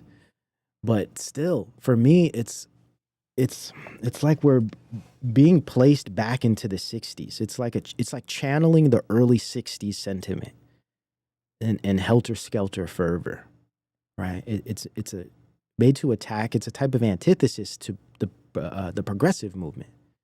It's an antithesis, right? It's an attack on DEI. And I think there's something here, something they're trying to conjure or channel, right? Very, very interesting. When I saw this, I was like, damn. And now you have a lot of people online, especially progressive and liberals, that are very upset about this. And they're saying, see, this is a perfect example. This is Project 2025. So they're really building this thing up. They're really building it up. And then I saw this clip here. The reporter asks, are you saying that this plane crash was caused by DEI? So he's going as far as saying possibly this plane crash that happened is because of a DEI pilot. Not only is that super insensitive if this thing was legitimate, which makes me think it's not what they're telling us it is. Yeah, soap opera. But damn, this is wild. Claims that you've made. Are you saying this crash was somehow caused and the result of diversity hiring? And what evidence have you seen to support these claims? It just could have been. We have a high standard. We've had a much higher standard than anybody else. And there are things where you have to go by brain power. You have to go by psychological quality. And psychological quality is a very important element of it. These are various very powerful tests that we put to use, and they were terminated by Biden, and Biden went by his. You see how he's using this scenario to play into the ideology, into the political issues of his base. It's very, very manipulative. It really is. Like, everything's not because of DEI. You know, everything's not because of these ideologies and these policies that Biden did. It's this whole thing like Biden, you know, Biden did that thing. I don't know, man. It's just, for me, it's so obvious. Like, when are people going to start actually using their brains and realizing what the heck is happening here? It just seems so obvious. Yeah, the whole two genders thing, that was agitation or propaganda too. Absolutely. In my view, all of this EO stuff is a lot of agitation propaganda. Some of it I agree with, you know, especially talking about getting rid of the IRS and FDA and all of this stuff. I agree with a lot of that stuff. But we'll see what happens. I'm not expecting much. I'm just not, you know. So they're really pushing this. It's just a crazy idea, man. It really is. It's a crazy idea because of the conflict and the crisis it's going to now. Now let's get into the other side. Do you guys see this? We've been talking about it. Is this the road to the Noahide laws? Is this the road to the Noahide laws? Like, what is this about, guys? I call it, this is like a alt woke. What we're seeing now, I know they say woke right and all of that stuff. I'm not speaking to that idea, but it's kind of this alt woke thing where now the tiny hat population is getting this kind of protected class treatment that, say, DEI was providing for the left. I don't know, man. I'm not taking it serious. Well, actually, I am. This idea is kind of scary. This is against the Constitution. Trump signs executive order to combat anti-Semitism. And I know this is in Project 2025, and they're going to use algorithms for this, man. And I've been telling people, listen, what did I say that one show? Don't get caught in a crossfire. Crossfire. Remember that old game? Don't get caught in a crossfire. This back and forth, you know, JQ thing, big elephant in the room. We've been talking about this for years. It's obvious, but right when you see people on mainstream media talking about it, pay attention. This is an op, man. They're trying to set everybody up, man. I'm telling you. The whole noticing thing, people jumping on the bandwagon. We've been noticing for a long time, bro. Long time, bro. I'm talking about since the formation of the NAACP, we've been noticing. So let's not, you know, but anyways, yeah, here we are. People about to get caught up in a crossfire. All by design. All by design. And just for some confirmation. We're going to take back our country, and we're going to make Israel great again, and we're going to make America great again. We're going to make them both great again, greater than ever before. What does that even mean? What do you mean? What does that even mean, dude? Like, for real, who you talking to, man? Who you talking to when you say that? And then there's this, the Iron Dome is coming to America. I wonder why. I wonder why. There we go. We see all the connections, man. It's all one big system. Okie dokie. Shout out to Mowgli. Good to see you, sis. Yeah, 5 things to know about President Donald Trump's Iron Dome plan for America. Trump's proposed the Iron Dome missile defense system picks up where President Ronald Reagan left off. Interesting. Very interesting how all of this is just, I mean, this dude been in office no time. Oh, by the way, Elon Musk has been nominated for a Nobel Prize for protecting free speech. Really, bro? Really? Really? Really, bro? Protecting free speech? Sure, I do appreciate them letting me back on the platform. I had to call him out. Maybe that helped or something. But free speech, please. Please. We are back up on Twitter. We got suspended, but we back. And we back. But anyways, listen to this guy. One place where you can find out the truth. Yes. And the only place. Yeah. So how much pressure, to the extent you can say, has there been on you to shut it down or to censor it?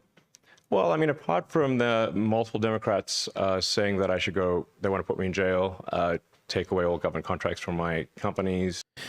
See how he's getting the victim treatment too. Every time they build up your superhero, right? They build up your savior. and then they make him look like he's getting attacked. So everyone rallies to support him.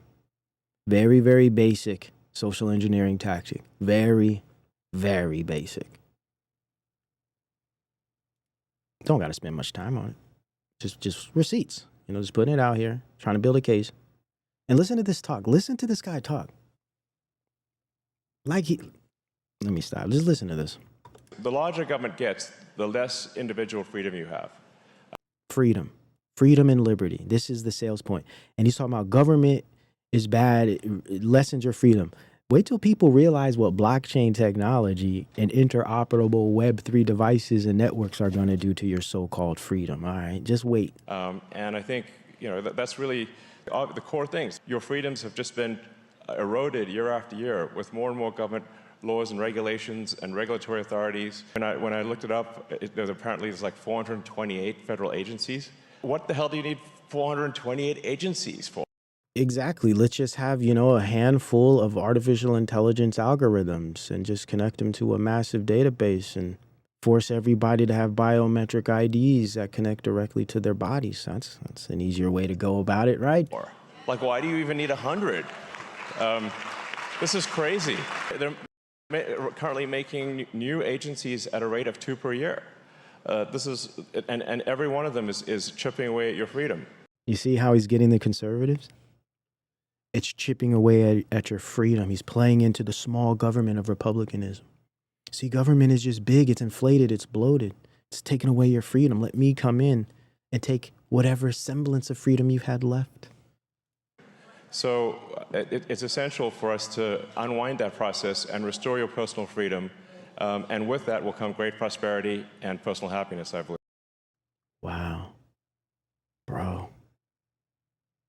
Oh, it's disgusting. Personal happiness, he says. Great prosperity.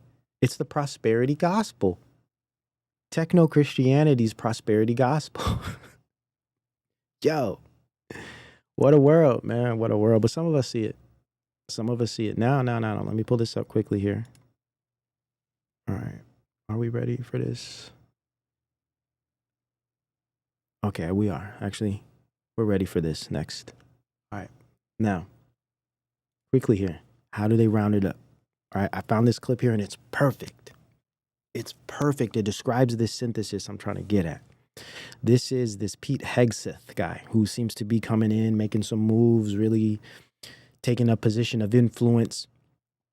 And what he says here really, I think, solidifies this idea of playing the extremes against the middle, this thesis, antithesis, smashing together, right, to get a synthesis. So what we have is this bickering and division and conflict and crisis of the left-right drama that has torn apart our country and our families for years now. All we need now is to come together, guys. All we need now is to come together under a shared value system, right? Common sense, family, etc. It's so clever. What's happening with DEI? How's that going at the Defense Department? Well, DEI is not going well at the Defense Department because it's dead. You see? That's the op. We won, guys. So much winning. Can you deal with all this winning? See, it's dead. The left lost. We won. Daddy's home. Yeah, what a great op. What a great op. We will, as the president said in his inaugural, we will be merit-based and colorblind. And that is the case at the Defense Department. That is the synthesis. That is artificial intelligence Web3. That doesn't give a damn about your race.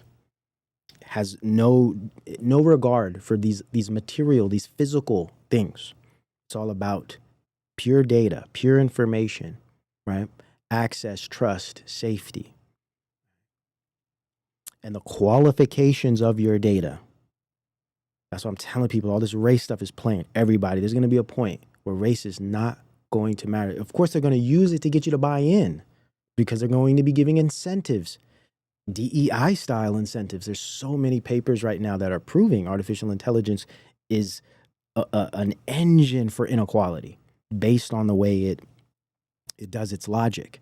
So they're going to have to, in order for this to work, they're going to have to implement certain types of algorithms that do inherently and objectively produce equality, which is just DEI, right?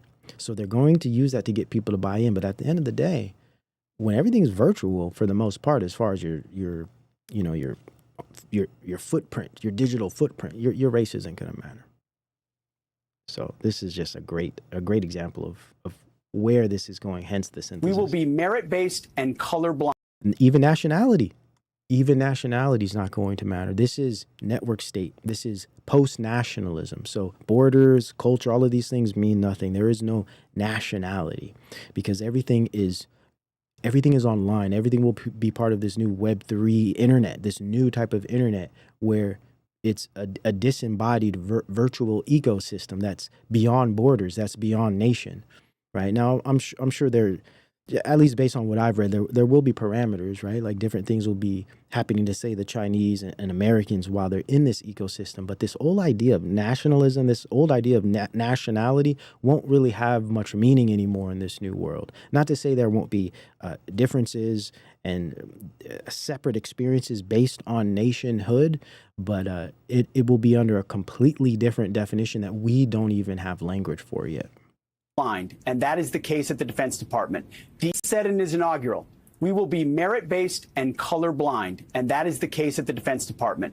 DEI is going to be ripped out root and branch because we want everyone treated equally with high standards and held accountable with warfighting, lethality, and readiness front and center. We don't have time for emphasizing differences. Jesse, one of the dumbest phrases in military history is our diversity is our strength. Our diversity is not our strength. Our unity and our shared purpose is our strength. Pay attention. Pay attention. Our unity and our shared purpose. This is precisely the great narrative of the World Economic Forum. It's just in a different face, in a different suit, and on a different political range, if you will. In that these guys are trying to play the nationalist techno state against the World Economic Forum, but it's all the same crap. It's all the same rhetoric. One world. Our diversity is not our strength. Our unity and our shared purpose is our strength. And the Pentagon is excited to get back to that core mission. It's happening rapidly. The services are responding, and those that don't want to respond can work somewhere else. Now, what we hear regarding the military and regarding aspects of government are going to be implemented domestically. At least this is what the technologies are going to do. Now, this is when we think of AI and when we think of digital civics. Yeah, fascism. I mean, hey, I guess the academics call it friendly fascism. You know, there's going to be a lot of perks, free money, free access, a whole lot of content. Of course, if you get your own personal AI agent that will generate it for you too, right? Which will probably be free. You get some stipend, you know, UBI, and endless pornography and haptic virtual experiences via your body glove. Yeah, there will be all kinds of stuff like that. But there are trade-offs, like your humanity, like your spirit. Now, here's a good example of Ramaswamy speaking to this new direction, saying, you know, I was coming in more for the constitutional angle, you know, more political, but really what's important is technology. That's why Elon's just going to take the reins, right? Because what we really need to be focusing on right now is technology. And this speaks to what I was showing you about Project 25 that says what one big part of the project is focusing on modernizing technology in the government and really to completely reform how the government works. And in my view, this is leading towards AI governance, at least to some degree. Automation, automating certain aspects of government under the guise of shrinking government, right? What happened? Well, the reality is I'm pursuing elected office very shortly. We'll have an announcement soon. But, Jesse, things are off to a great start. I think President Trump has proven, look at the actions that he took in that first week, the most pro-merit president I think we've had in a long time. And as for my vision grounded in constitutional law and the future of the country, I think it's best pursued through elected office. And I'm confident that they're going to succeed in slashing and burning that federal bureaucracy. People are saying you didn't get along with Musk. What happened there? Yeah, I think that's incorrect. But what I would say is we had different and complementary approaches. I focused more on a constitutional law, legislative-based approach. He focused more on a technology approach, which is the future approach. No better person to lead that technology, digital approach than Elon Musk. But when you're talking about a constitutional revival, it's not just done through the federal government. It's done through federalism, where states also lead the way. So I'll have to be saying more on that very shortly, Jesse. All right, but that's so gonna be my Elon next didn't stop. fire you. No, we had a mutual discussion, and I think that I wish him well, and we're on the same page where.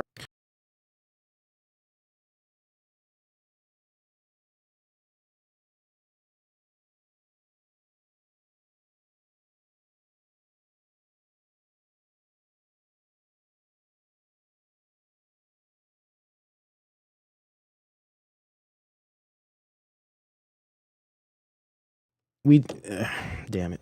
There we go. There we go. There we go. There we go. Welcome. Welcome to the show, guys. This is Future Shock Podcast with yours truly, episode 119, where I mute myself quite often, and I'm stubborn, and I'm not going to get a damn red button, even though I've been informed that I should. I'm going to get this fixed. I'm going to work it out. Trust me, I'm going to work this out, guys. Let's go. We need to spend, obviously, more on defense to make our country safer. We also have to spend smarter on defense.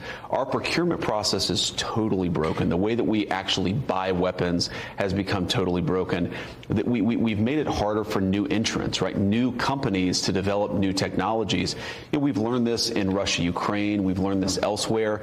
The face of the modern battlefield has changed. It's going to keep on changing. And America has to keep pace with that change. Yeah.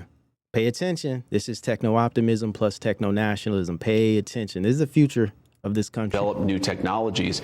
We've learned this in Russia, Ukraine. We've learned this elsewhere. The face of the modern battlefield has changed. It's going to keep on changing. And America has to keep pace with that change. And I think what Doge is going to do, it's going to save money. And I really believe it's already identified a lot of cost savings. And again, we're 8 days into this thing, Sean. It's going to identify a lot more cost savings. The most important thing that it's going It is going to identify, yeah, he's talking about automation. That's really what these guys are building here, man. They're taking things out of the hands of American people and in the hands of the machine. to do, I don't even think it's the cost savings. It's making the bureaucracy responsive to the elected president. In 8 days, Sean, we could sit here for an hour, and I could tell you stories I've heard from. You're welcome to stay. Yeah. I know you have to go. I know we have other things to do. I would love to hang out for an hour, but look, we've got, if you look at, okay, the president issues an executive order saying we're not going to give grants to organizations that do X, Y, and Z. And the bureaucracy just doesn't respond. Doge has identified grants that were going to be made in violation of an executive order and stopped them right before the money was wired. We're talking about making the people's government responsive to the people's elected president. That is going to do more to unleash innovation, to unleash innovation. Everything is just coming out right, but there's subtext to it. People think this sounds great. Oh, this is a good thing. No. President, that is going to do more to unleash innovation, to unleash economic prosperity, when you don't have this crushing bureaucracy that answers to nobody sitting on top of the American people. We're going to get it off. And see, now this is the thing. They're appealing to real problems like most of the time, but they're exploiting the real problem. Never let a good crisis go to waste. Exploiting the real problem as an opportunity to usher in technological solutions that are against the interests of people, right? They're so clever the way they're doing this. And exactly what he just said, technological advancement and prosperity. This is precisely what was in Project 2025 that says we do not want to hinder technological development and economic growth. So what we're seeing here, guys, is technocrat speech. That's literally putting Project 2025 initiatives out into the public under the guise of making America great again. And when I'm speaking about Project 2025, I'm not coming at it like a leftist progressive that's saying, oh, this is this Christian crap. The Christian stuff is the veneer. That's the fakeness. It's not real. None of that represents Christ. None of that is biblical. Right, mixing politics with the faith is a big mistake to begin with. Right, that's the facade. It's actually the technological development And the seizure of the American people and the American mind and body, that's the problem. Let's continue. Bureaucracy that answers to nobody sitting on top of the American people, we're going to get it off, and we're going to actually make it responsive to our economic growth needs, to our needs to buy the right weapons for the next generation of warfare. And I think that is the most profound thing that Doge is going to do. Wow, he just right out there with it. For the next generation of warfare, setting it all up. Like, we're going to be fighting wars for many years to come. We're just moving to the next generation of it, the next type of technology. See, we got to beat China. Bad, dude. You know, when you're in the spirit and you're under the Most High in Christ, none of this stuff really matters at the end of the day, because we know what's really going on here. And it's easy to say that for us. But and the reason I go so hard with a lot of this is because I understand a lot of people don't have that view, don't have the faith, don't have that belief system, and are falling victim to a lot of this stuff and will buy into it and beg for it to come here. Right? So it's so important that we understand where we're going. So let's get into this next segment here. We're going to go into the China. We're going to talk about DeepSeek and a lot of the ops that are playing in this whole thing. And then right after that, we're going to go directly to the RFK confirmation hearings and the whole MAHA internet of bodies. Thank you for being with me. We live in a video game world, bro. Half of these niggas ain't even real people, bro. Watch this. Welcome to Future Shock Podcast. It's time to cook. The whole point is that it's only science fiction until it's reality. Peep the menu cause we serving hot plates. Please do not forget to tip your server. Check out the merch shop for fire gear, links in the description. We appreciate your continued support. All praises to the Most High. Let's get it. Okay. All right. Let us continue. DeepSeek, the Chinese AI app that has the world talking. Man, it's crazy. We just did a show talking about the importance of techno-nationalism, and they didn't wait any time. The following week, boom, DeepSeek is just the biggest story, right? DeepSeek's sudden rise sends shockwaves through AI sector. Does China's DeepSeek threaten the dominance of American-made AI? There it is. This is the techno-nationalist op right there. This is the threat. A new Chinese-developed AI assistant, DeepSeek, has crashed tech markets in the U.S. and caused investors to wonder if American dominance in AI is over. It's just like, again, will we have enough freezers to keep the jabs cold? Will supply chains keep us from being able to get enough of the jabs out to the public? Are black people more susceptible to disease? Should we have to supply more for them? I mean, all of this stuff. Same thing. It's the same game. So we'll all say, oh, darn, we got to do something about this. We got to make sure you guys have those freezers. We got to make sure you have enough of those jabs. Not, are these jabs even necessary? What's that say? Science behind that. Say jab there. You see how they get it over on you like that? Same thing. Oh no, is American dominance in AI over? We got to be dominant in AI, right? Not like Americans aren't going to use that against us, or our government at least. It's like this: if you can't beat them, join them thing. It's just it's a defeatist thing, but it's also selling out. It's you're selling out, man. And I ain't selling out. Nah, not happening. No. Let's check out the horse's mouth. Got a pretty mouth. Joe Biden's destructive artificial intelligence regulations so that AI companies can once again focus on being the best, not just being the most woke. And today and over the last couple of days, I've been reading about China and Can you guys hear that? Is that too low? It's super low for me. I got it turned all the way up. It just must be this recording. some of the companies in China, one in particular, coming up with a faster method of AI and much less expensive method. And that's good because you don't have to spend this much money. I view that as a positive, as an asset. So I really think if it's fact and if it's true, and nobody really knows if it is, but I view that as a positive because you'll be doing that too. So you won't be spending as much and you'll get the same result, hopefully. The release of DeepSeek. Okay, too low? Darn. Okay. Let me turn it up for you.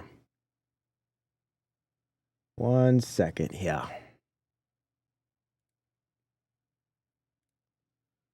Get that gain. Okay, let's see. This should be better.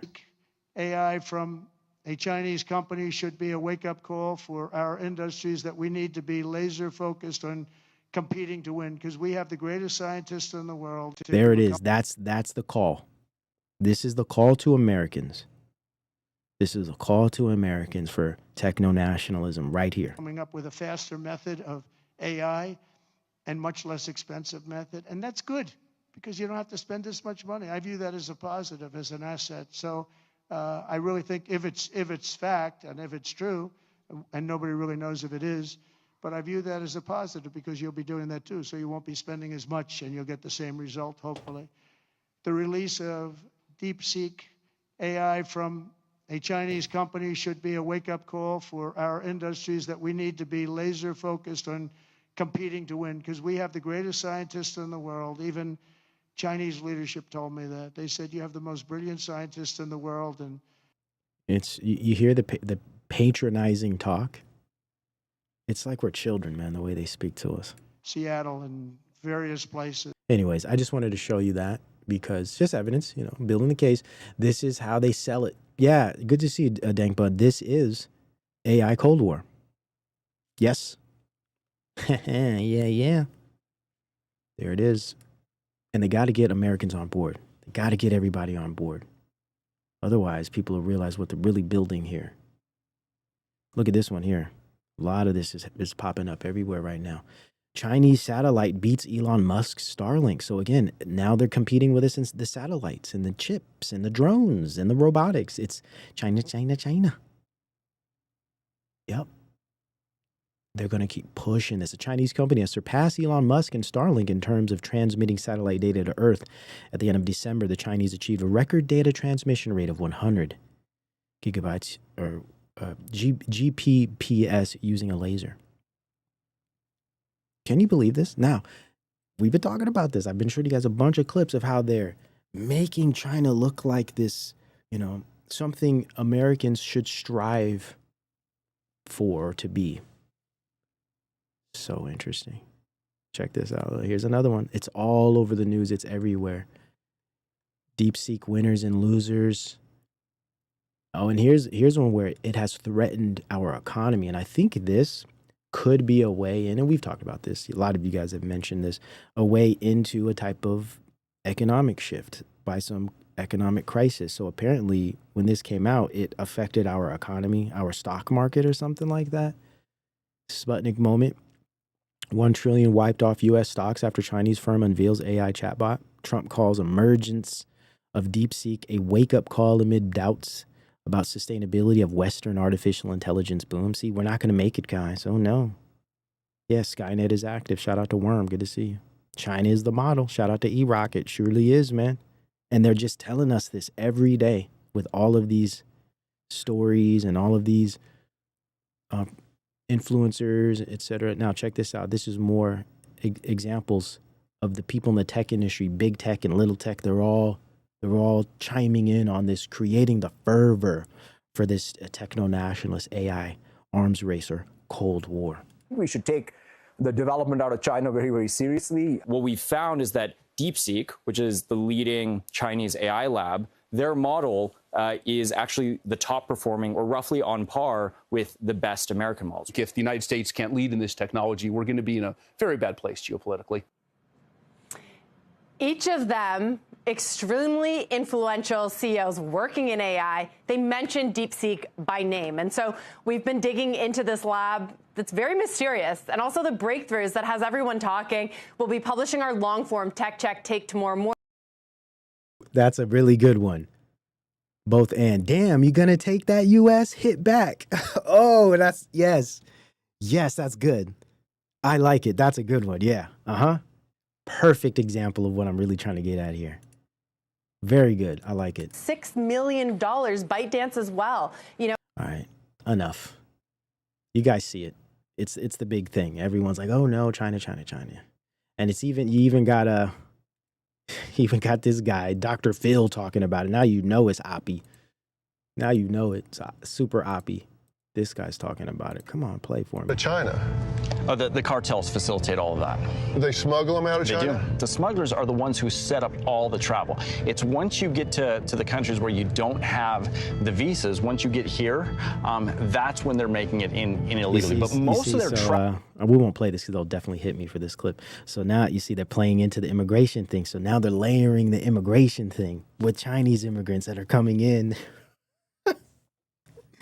Oh, man, dude.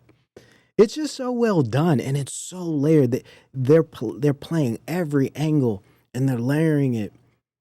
It's just good. It's really good. Bad for the American people. Just brilliant, satanic social engineering. There's another one. Congress bans Chinese AI app over security fears. Here we go with national security threats, right? Hacking, glitching, yeah, man, all of that stuff. They could just orchestrate overnight.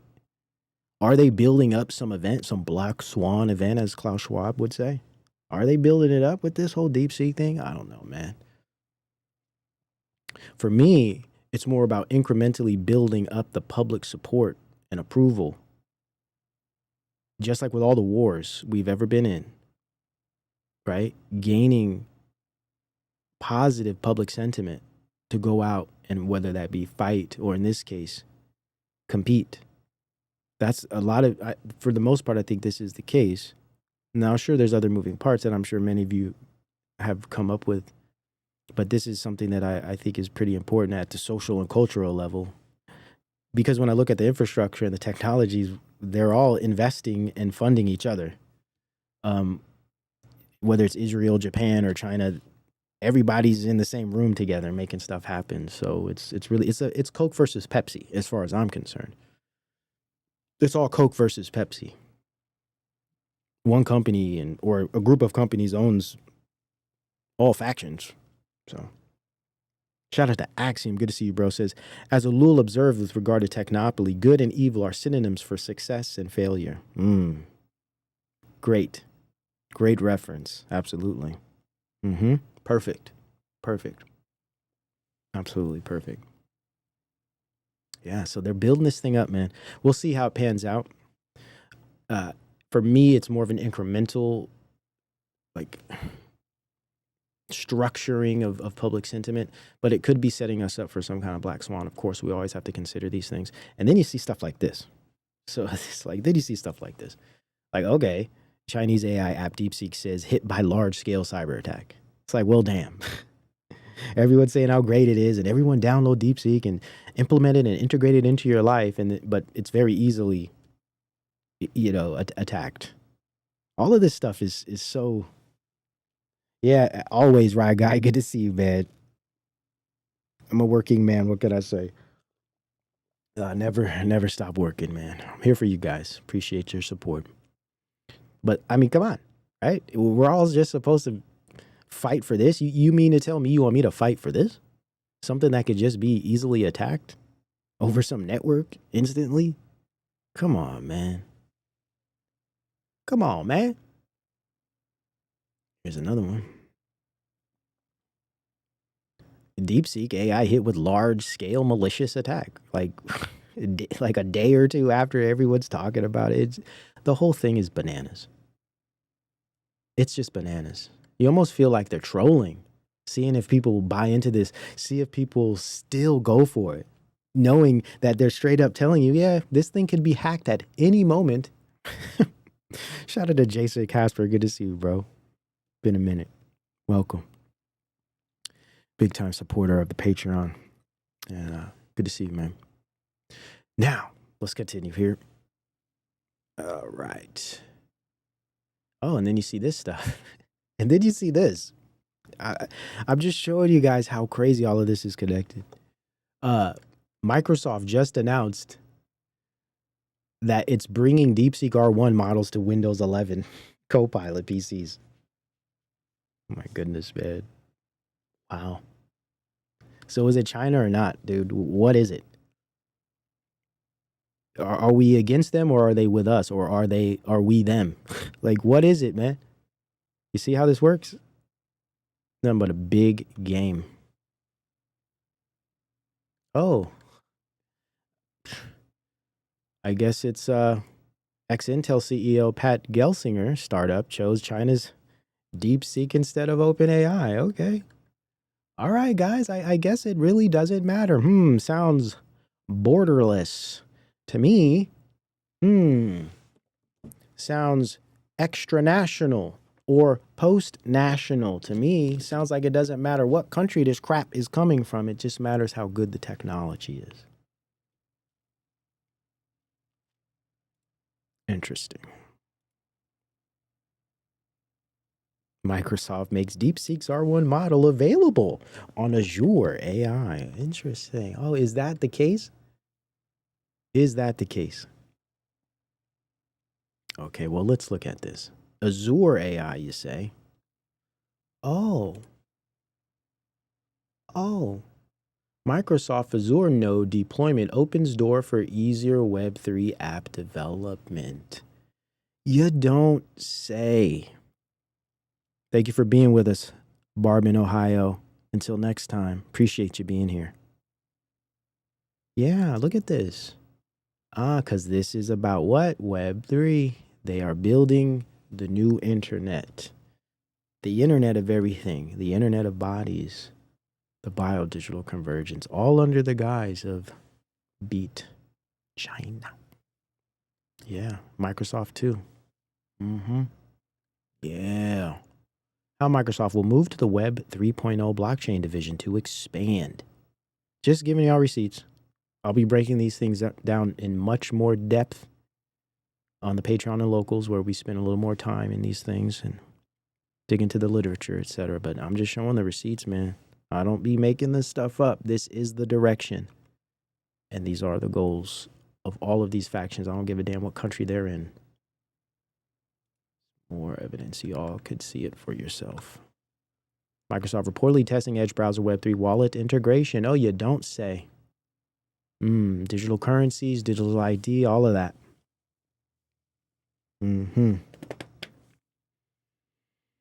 Okay. I just want to get through this so we can get into the MAHA. Oh, and then, of course, we got the social engineers, the culture creators, the influencers promoting this stuff. We got, of course, Snoop supporting Trump, but also promoting what? Of course, the whole crypto, blockchain, Web3, Internet of Bodies, Internet of Everything, infrastructure. Oh, for all the hate, I'm going to answer it with love. Y'all can't hate enough on me. I love too much. Get your life right. Stop worrying about mine. I'm cool. I'm together. Still a black man. Still 100% black. All out. High as hell. Ball out. Or till you fall out. I ain't going nowhere. Come right here. People been coming at him for supporting Trump. On crypto. Yeah, get the crypto on crypto. Here we go. On crypto. Get the crypto. Okay, all right. That's kind of nice. But still, you get the point. You get the point. On crypto. Get the crypto. This guy. Snoop's funny. I'll give him that. I like Trump. Funny. Funny guy. But still. Part of our end here as a nation. You don't say. All of that hoopla about the tick and the talk and the China and the this and the that, and what do you know? Microsoft, also involved with DeepSeek, but also involved with Web3, is also talking about buying TikTok. You see? You see how it's all tied in. It's all tied in together, man. It's all tied in together. I don't know when people are going to start waking up, man. It's all connected. It's all tied in, man. Yeah, we'll see what happens with that TikTok thing. Apparently, they're trying to bring it to U.S. or make a U.S. TikTok. Of course. What better social engineering machine than TikTok? You think we're going to let that get away? Of course not. Of course not. The art of the TikTok deal, China softening to potential app sales, sources says. Beijing could be more open to ByteDance selling some shares to American investors to improve U.S. relations, sources and analysts say. Oh, really? Oh, really, guys? Come on, man. It's wild, isn't it? It's just, we're supposed to be at war with China, yet they might sell us. They might hook us up with a deal. They might break us off a little something. TikTok. Wild. Wild. It's all, I don't know, man. It's this whole thing. We'll get through this. Let's get through this here. Okay. All right. Save that. Oh, and then you see this, OpenAI. What's his name? This guy here. Listen to what he says here. Altman, part of Stargate, right? OpenAI CEO. Listen to him here. Look, the way this works is we're going to tell you it's totally hopeless to compete with us on training foundation models. You shouldn't try, and it's your job to, like, try anyway. And I believe both of those things. I think it is pretty hopeless, but... You see that? He's like, challenge me. It's hopeless. What is it? There's no, what's that from that movie? You know, I forget the quote, but it's like, there's no stopping us. It's hopeless to compete with us. Resistance is futile. This whole thing, these technocrats, they're so arrogant. And look at this. Check this one out. OpenAI launches ChatGPT government for U.S. government agencies. So we're already slipping. And I know ChatGPT, everyone uses it. I know it's very common, but I'm just saying it's like he has government contracts. AI is already part of the government. It's a matter of time before they start replacing humans with algorithms. And I believe this is what Doge is about. This is a big part of Doge. A big part of Doge is just algorithmically updating the government through efficiency, getting rid of the old bureaucracy and bringing in the digital bureaucracy. Same vibe, just different machine.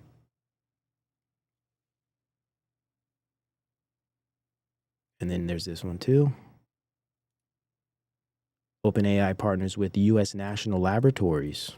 So here we have, you know, what is it? AlphaFold 3, AI getting in medicine, etc. OpenAI partners with U.S. national laboratories on scientific research, nuclear weapons security.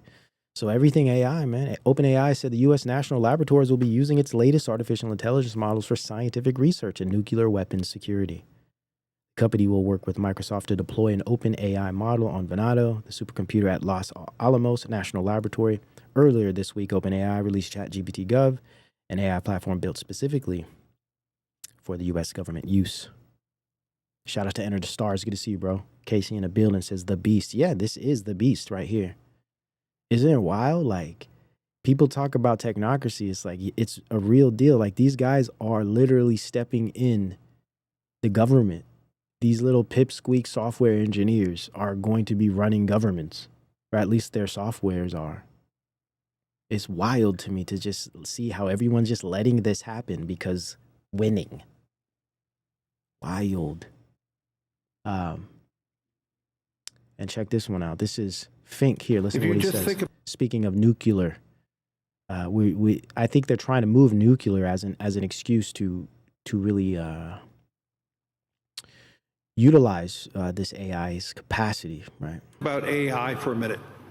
In the United States right now, data centers represent about 50 gigawatts of power. And in the United States, we're estimating alone data centers will represent and need 300 gigawatts of power in the next 5 years to meet the needs.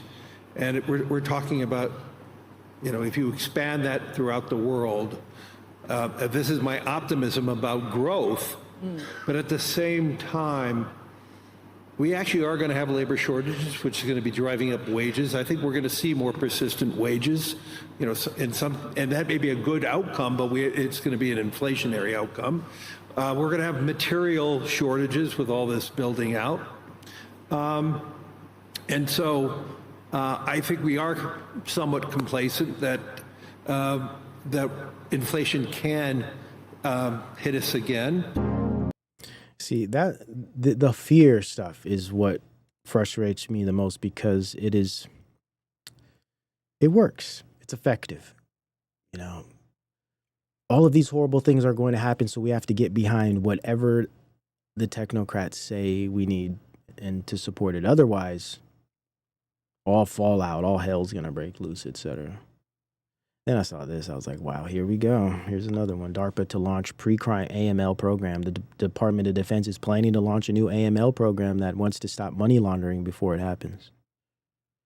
DARPA has announced plans to launch a pre-crime. Okay, I already read that. Citing North Korea's use of cryptocurrency, the program will likely be applied to digital assets. Remember what I read you in Project 2025 regarding digital assets, cryptocurrency, and national security? Yes. Pre-crime is involved. That's what these algorithms will be used for, at least in part. The program engages controversial predictive policing practices known to further arbitrary discrimination. Yeah, I'm going to be following up on that story for sure. But let's get into the MAHA, right? Let's get into this last segment here. Let's get into the MAHA. Americans are concerned about RFK Jr. as health secretary. Did you guys see this thing? We'll watch some clips.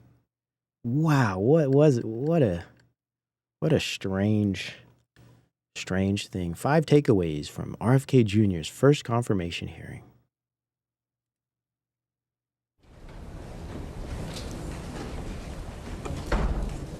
News reports have claimed that I'm anti-vaccine or anti-industry. I am neither.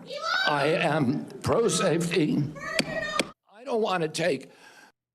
Okay. I got better clips of that. That was weird.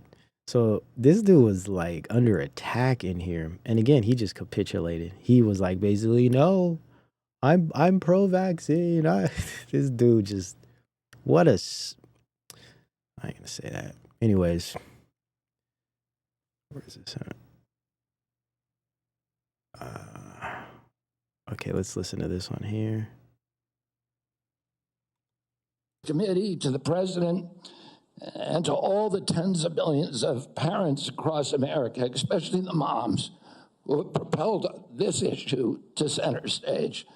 Should I be so privileged as to be confirmed, we will make sure our tax dollars support healthy foods. We will scrutinize the chemical additives in our food supply. We will remove financial conflicts of interest from our agencies. We will create an honest, unbiased, gold standard science at HHS, accountable to the president, to Congress, and to the American people. We will reverse the chronic disease epidemic and put the nation back on the road to good health. Now, those things sound great. They really do. Now, I've done already a bunch of work on that, so we don't have to go into it too much, but it's obvious those are they're good things. There's like a surface good and there's deep deception. I'll show you an image here of what I mean. So what MAHA is presenting us, in my personal view, is surface good, right? Things that are good at the surface and things that we need. We need to get rid of some of these additives.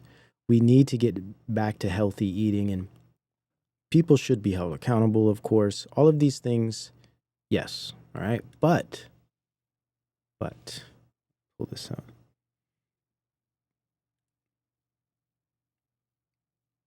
I'm missing something here.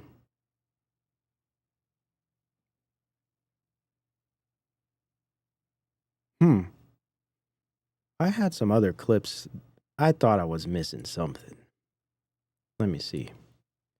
I am definitely missing something, right? Let me get through this. What happened to all of those? Hold on. Okay, something's up. Something isn't right here. Let me see. Oh, wow. How did I skip all of that? Okay, let me bring this back here. So these are some clips I want to show you here. Ah, darn. Oh, wow. Okay, I missed this whole part of this segment. Okay. Sorry, man. How did I miss this? Okay, so quickly, let's go back to Doge. I want to show you here another aspect of Doge.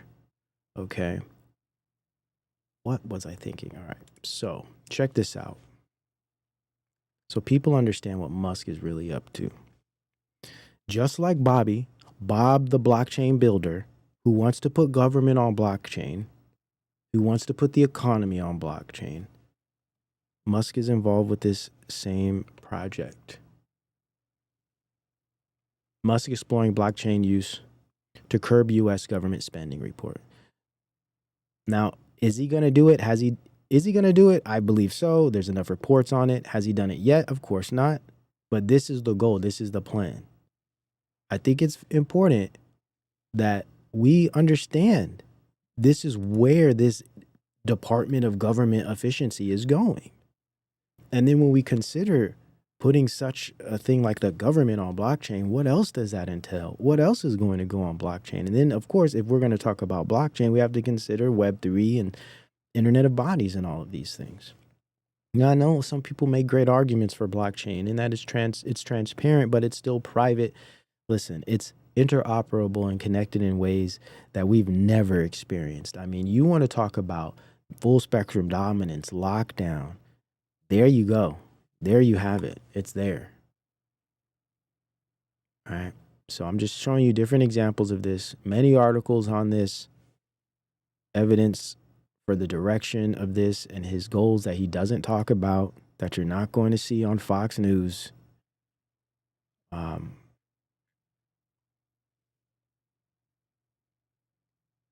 And now we even see the EU talking about this, which tend to be more, I guess the Americans call them decelerationist, in that they're not AI forward enough. But now we even see the EU talking about this.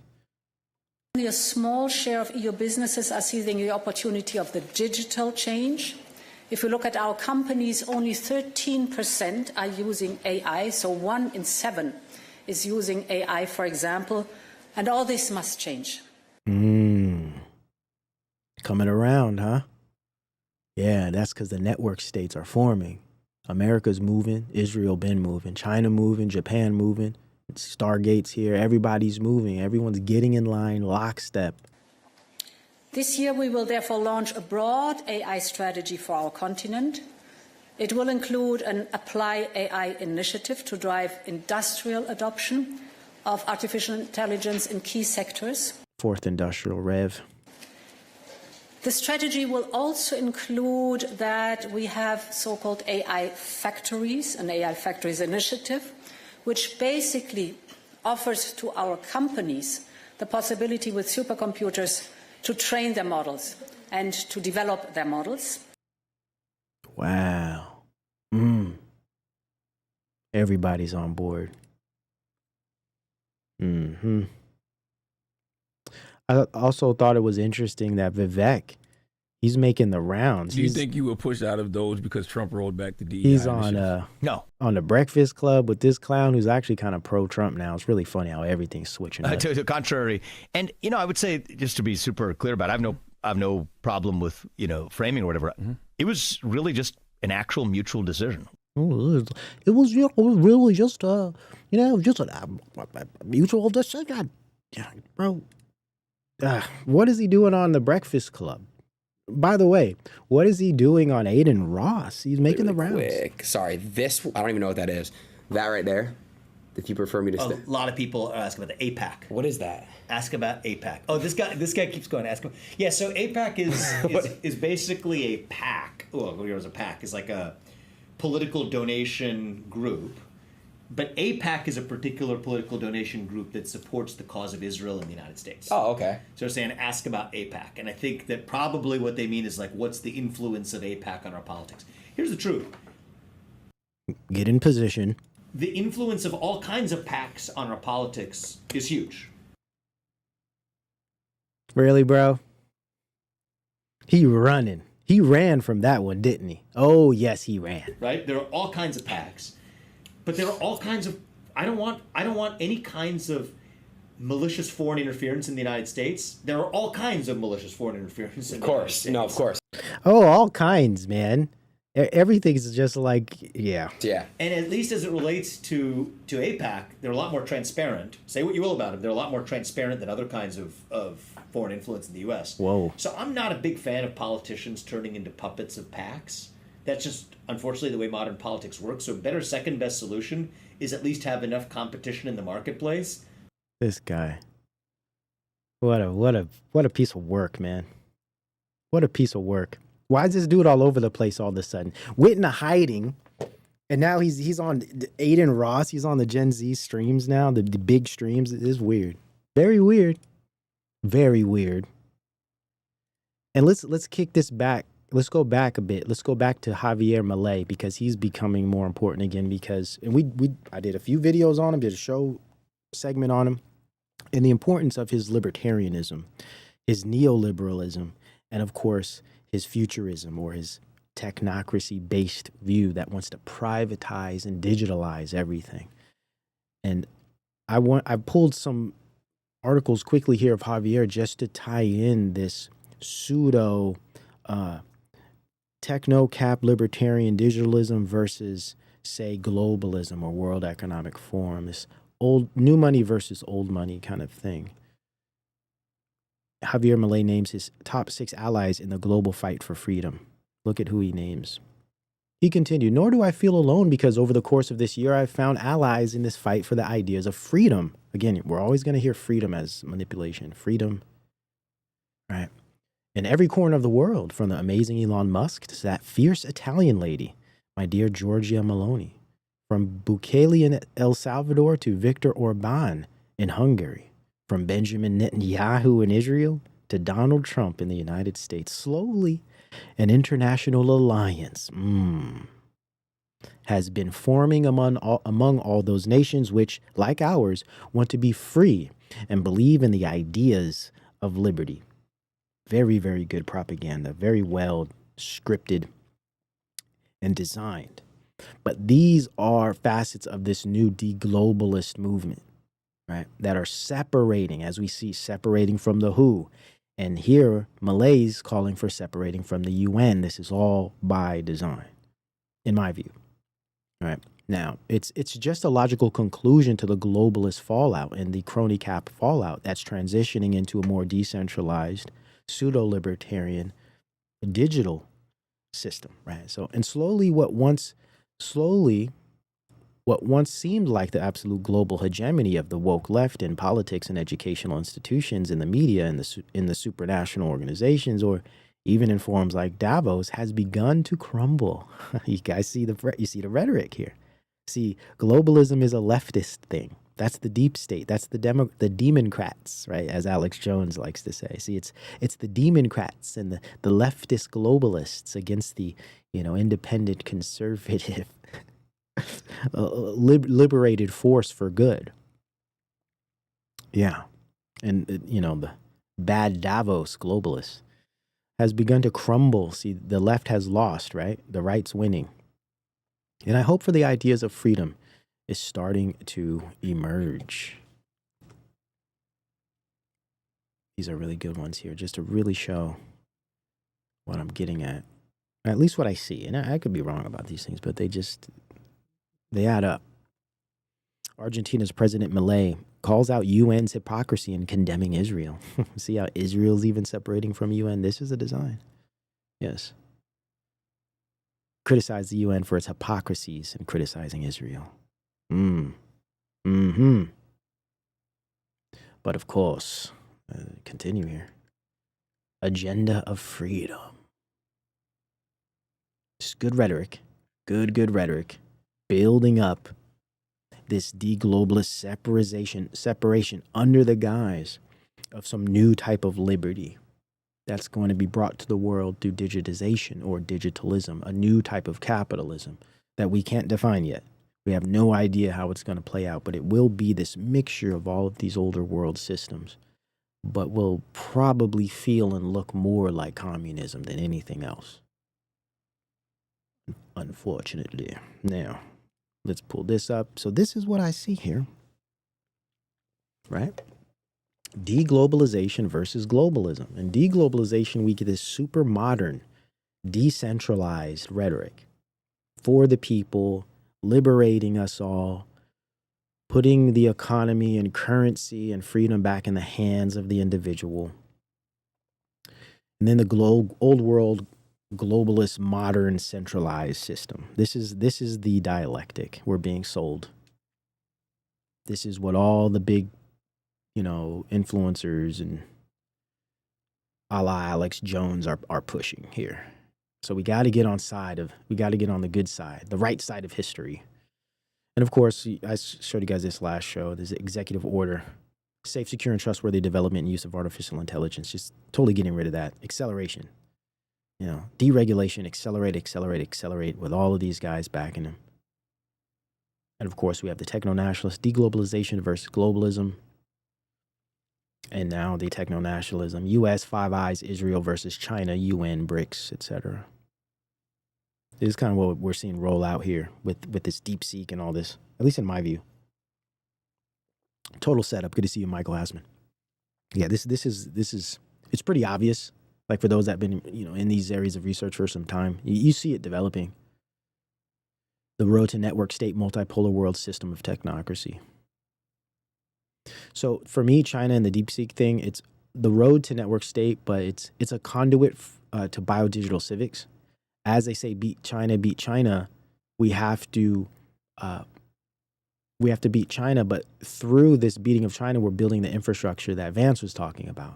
Efficiency, technological advancement, economic growth, but all of those things are building the infrastructure for biodigital civics that will require digital IDs and biometrics and biomarkers and new forms of human authentication, a la Musk, all of this stuff Americans are not really going to like. That's the thing. The people aren't going to like this stuff. They're not going to feel like they're winning. But again, it's under the guise, yes, all seeing hard of free speech and liberty. And as Malay said, and Musk loves Malay. They got a great relationship, both Zionists. Right? So, and Israel's all over the board. They got money in everything. They got money in SoftBank, right? They got money in all the technologies across the board. So there's no real independence with a lot of these groups, at least at its steepest level. So we get stock market economy compromise. So that's infrastructure. Oh no, DeepSeek's gonna mess up our economy, this and that. And then competition, right? Sports team entertainment like competition. We gotta win, right? Public participation and approval. So one is infrastructure, public participation and approval through competition, beat China or else. And then socializing industrial extremes, culture creation. This is an important point that I want to get into here.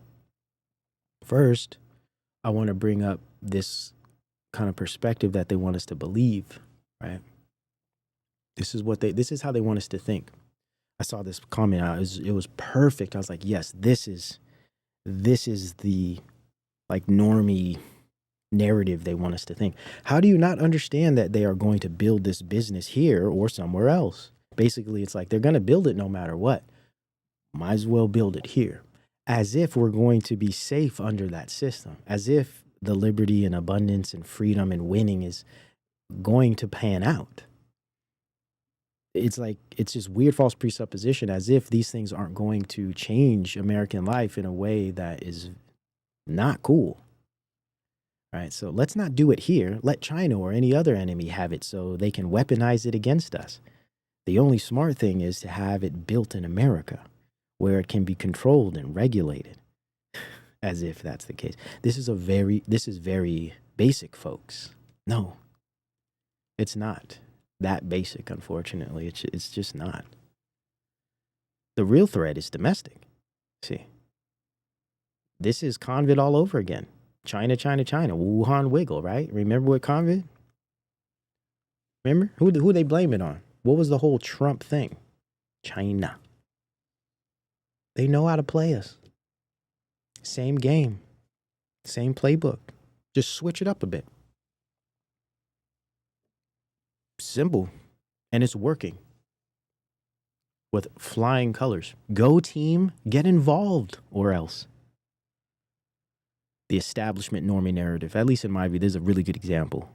This is how you get public participation and approval. Through false sense of competition. And I think it feeds on our very American sports entertainment culture that we all have. It's channeling that.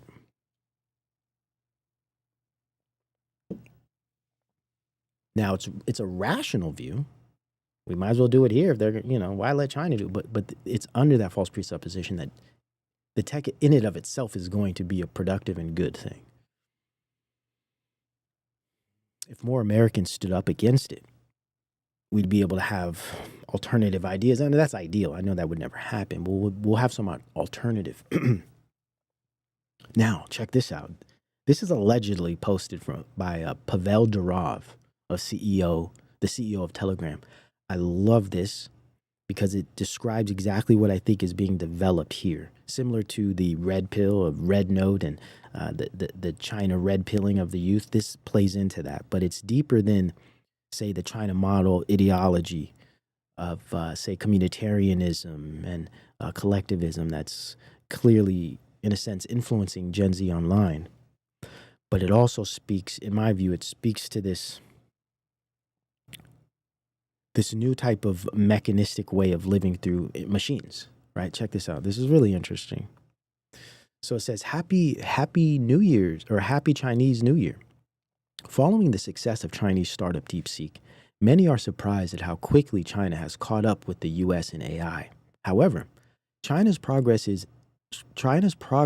algorithmic efficiency hasn't come out of nothing. Chinese students have long outperformed others in math and programming at international Olympiads. When it comes to producing outstanding in math and science, China's secondary education system is superior to that of the West. It fosters fierce competition among students, a principle borrowed from the highly efficient Soviet model. You see the tie-in now, right? In contrast, most Western schools discourage competition, prohibiting public announcements of students' grades and rankings. This is a shot at progressivism. This is a shot at woke DEI hyperliberalism. It's the exploitation of the outcome, but it's a very clever take. I'll describe that in a second here.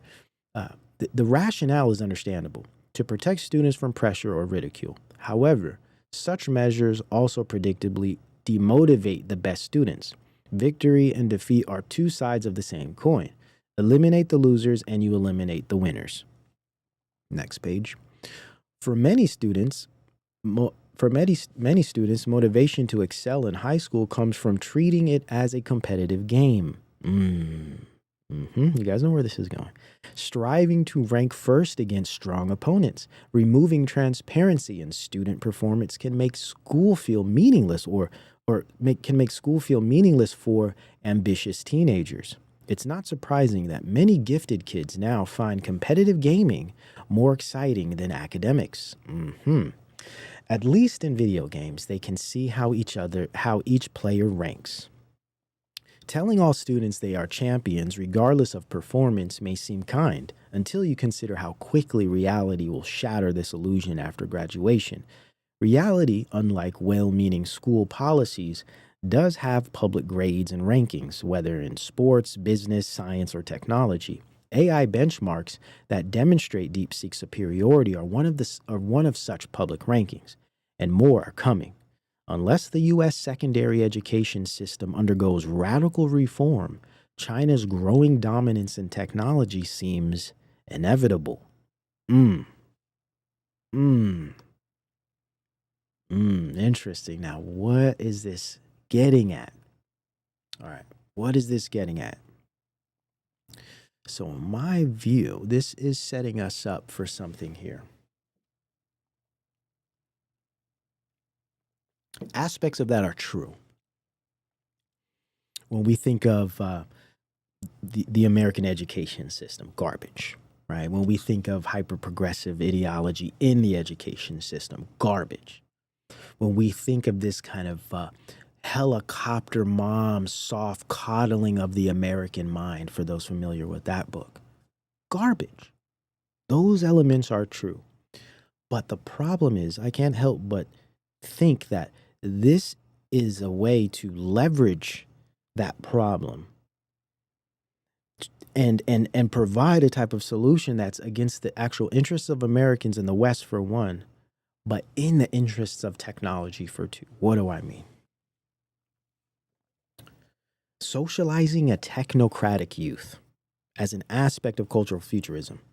We are witnessing a new socialization, or a techno-socialization, via culture and education, leveraging competitive spirit of winning and the learned helplessness of progressive ideologies and culture in the West to re-educate and rehabilitate the generations, forming a zero-sum machinic culture of technocratic youth, a new socialization, socializing the industrial extremes of computation, gamification, and domination, exploiting the natural human propensity for conquering and controlling its environment, merging the mechanisms of cybernetics and human base natures.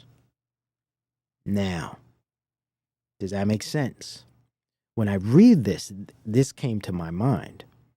As he's trying to poo-poo the Western education, his solution is be more like the mechanistic, gamified Chinese competitive spirit. This is perfect for a technocracy, to develop a social culture and youth that operates as such. It provides you the perfect population for gamification and internet of bodies, internet of behaviors, biodigital convergence, sensor-wearing youth that operate online for the most part and are preoccupied with computation opposed to things like the humanities that I think are very important when we consider a classical education, for example. Interesting. Let's continue. Normalizing and okay, so what is the AI arms race about at the cultural level? So we've discussed some of the political aspects of it, of techno-nationalism, etc. But I think there's a cultural level thing. There's a social thing here too. Battle Royale education. Dang, Bud with the heaters. There we go. You're feeling me. You're understanding what I'm getting at. There we go. Yes. Yes. Uh-huh. And we see who's giving. We see who's giving the advice. It's the classic Prussian model, right? Mixed with the Chinese model. Be more like robot. Okay. Normalizing and enculturating human AI interfacing. That's what is happening at the cultural or social level. This is so key. I mean, I get the politics. Those are important. All the infrastructure, of course, right? Internet of everything, all that. But at the human level, something else is happening here. When we get all these people worrying about DeepSeek and worrying about AI and the big battle, we got to beat China. What is this doing? It's disregarding the fact that these technologies are going to change our relationship with ourselves and reality. In fact, all of this is doing is under the guise of battling and warfare and winning and beating China in competition. It's completely missing the point that this is normalizing and enculturating human AI interfacing, ambient intelligence, creating a new relationship, a new form of relating under the guise of competition and winning and beating. It's so interesting to me. A new phenomenology, okay? A new experience, a new way to experience the world and life, a new phenomenology and human distributed self-identity. Again, with ambient intelligence, human AI interfacing, yourself, your identity become distributed. You are now bouncing back and forth with an entity that I believe can harness a spirit, that can embody a spirit. Okay. So this is leading us towards a new phenomenology in human distributed self and identity, where you don't know where you begin and the machine ends. There's a thin line between using a machine and the machine using you. And it is my belief, under the guise of all of these pressures and these fears and these scares, that at a very social and cultural level, they are molding the populations into this type of people, this type of being, where now life will be or should I say, generally speaking, will incorporate some type of agent, some type of information processing entity that's now being introduced to us through our phones. But essentially, it becomes our, as I've said in the past, our invisible, our imaginary friend. I used this as a metaphor years ago when I first was digging into a lot of this, and this idea of children that have imaginary friends. Soon, everyone's going to have an imaginary friend. Not everyone. Those who operate in this new AI agent world, that DeepSeek, under the pressures of dominance of China, etc., is introducing this to us. People are already downloading these agents and these platforms and engaging with them daily. And it will come to the point where everyone has their own imaginary friend that you speak to, that you confide in, that you work with every day to work out your day-to-day tasks, problems, issues, etc. Creepy, absolutely creepy. Socializing a technocratic youth, new socialization guided, right? Because it's algorithmic. Guided socialization and self-realization. We're moving towards a new phenomenology where the realization of self is something that includes something that's not you. You no longer mean you anymore. Once this type of interactivity or interfacing becomes normal, and I believe these wars and battles are normalizing this as a inevitable part of our future. But we got to win, right? Algorithmic capture. These are aspects of this new socialization, okay? Algorithmic capture. Human as artificial intelligence, right? We're now working and reacting to and living through algorithms. We're captured by the algorithmic patterns such that we become the artificial intelligence. Nudging, incentivizing virtual social engineering systems. False sense of choice, false sense of agency, and of course, derealization, depersonalization, dissociation, and desensitization. All of these things will be outcomes of this type of interfacing over time. Derealization in that reality becomes something new once AR or XR, mixed reality, becomes more normal. What we consider reality is no longer the case. It's a derealization, and depersonalization happens with the AI interfacing, the distributed sense of self, distributed identity, where the person is no longer the person, right? The idea of personhood changes, especially when person becomes just data. And then dissociation. We dissociate from people. We dissociate from presence, from embodiment. And of course, desensitization is just from information glut. This inundation of information that changes the way we operate in the world. And then, of course, just decentering free will. Altogether. This has to do with this false sense of choice and agency, but actually stealing your agency, decentering that free will via algorithmic capture. These are all social, psychological, and spiritual outcomes of this type of technology that is being foisted on the populations through endless psychological operations and social engineering tactics. These are coming, whether people want to accept it or not. These are coming from a psychological and social level. These are inevitable responses and outcomes to this type of interfacing because we're not built for this. We are not, God did not make us to operate this way.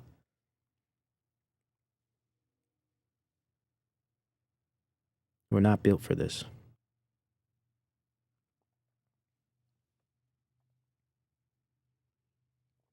Constructing the Internet of Everything. Via techno-nationalism, or national security, and techno-optimism, or progress, so-called, the international network state oligarchies, whether that's Israel, China, US, etc., the international network state oligarchies are vying for your brain, mind, body, and spirit. This transition is weaponizing social technologies and networking systems to seize your attention, your will, your behaviors, biological processes, and energy, all under the guise of pseudo-world fifth-generation warfare that they want you to participate in. Though the only warfare happening is that which is traumatizing the human population.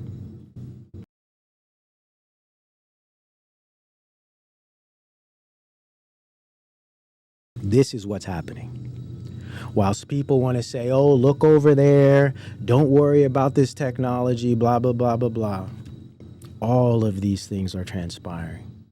And worst off, the youth are sitting ducks. Sitting ducks. If you care about the future, if you have children, if you care about the experiences from here on out, you have to understand what these things mean. You have to understand the consequences of this type of technological integration. You must.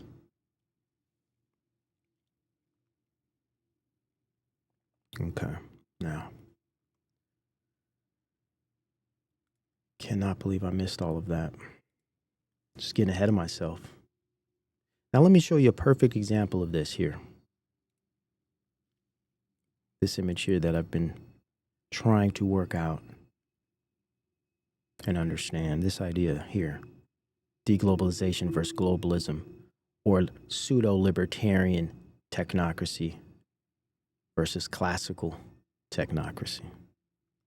Let me show you this clip here of Schwab almost appearing as if he's fearful, clearly concerned, but I think this is all acting. They all know where this stuff is going. And maybe they're at some surface level, in some level of competition, but all of this is leading to singularity. So it doesn't matter if you're on the side of the old world globalists or the new world network state multipolarists. Doesn't really matter.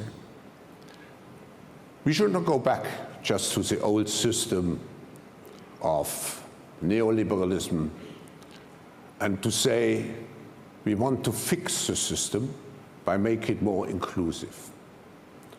No. If you look what's happening in the United States, particularly, you have this anti-system movement. What we are seeing is a revolution against the system. So fixing the present system is not enough. Now there is, of course, an anti-system, which is called libertarianism, which means to tear down everything which creates some kind of influence of government into private lives. It's dismantling the system, and we see certain elements of this now in the new US administration.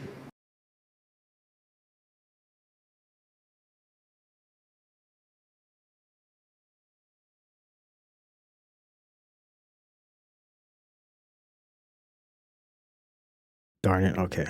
My bad. I was muted there. So this is from resistcbdc.com. Interesting place, but still falls into some of the psyops a little bit. But I did like this clip here. And you heard it, right? You heard him say, concerned about this libertarian. You see this?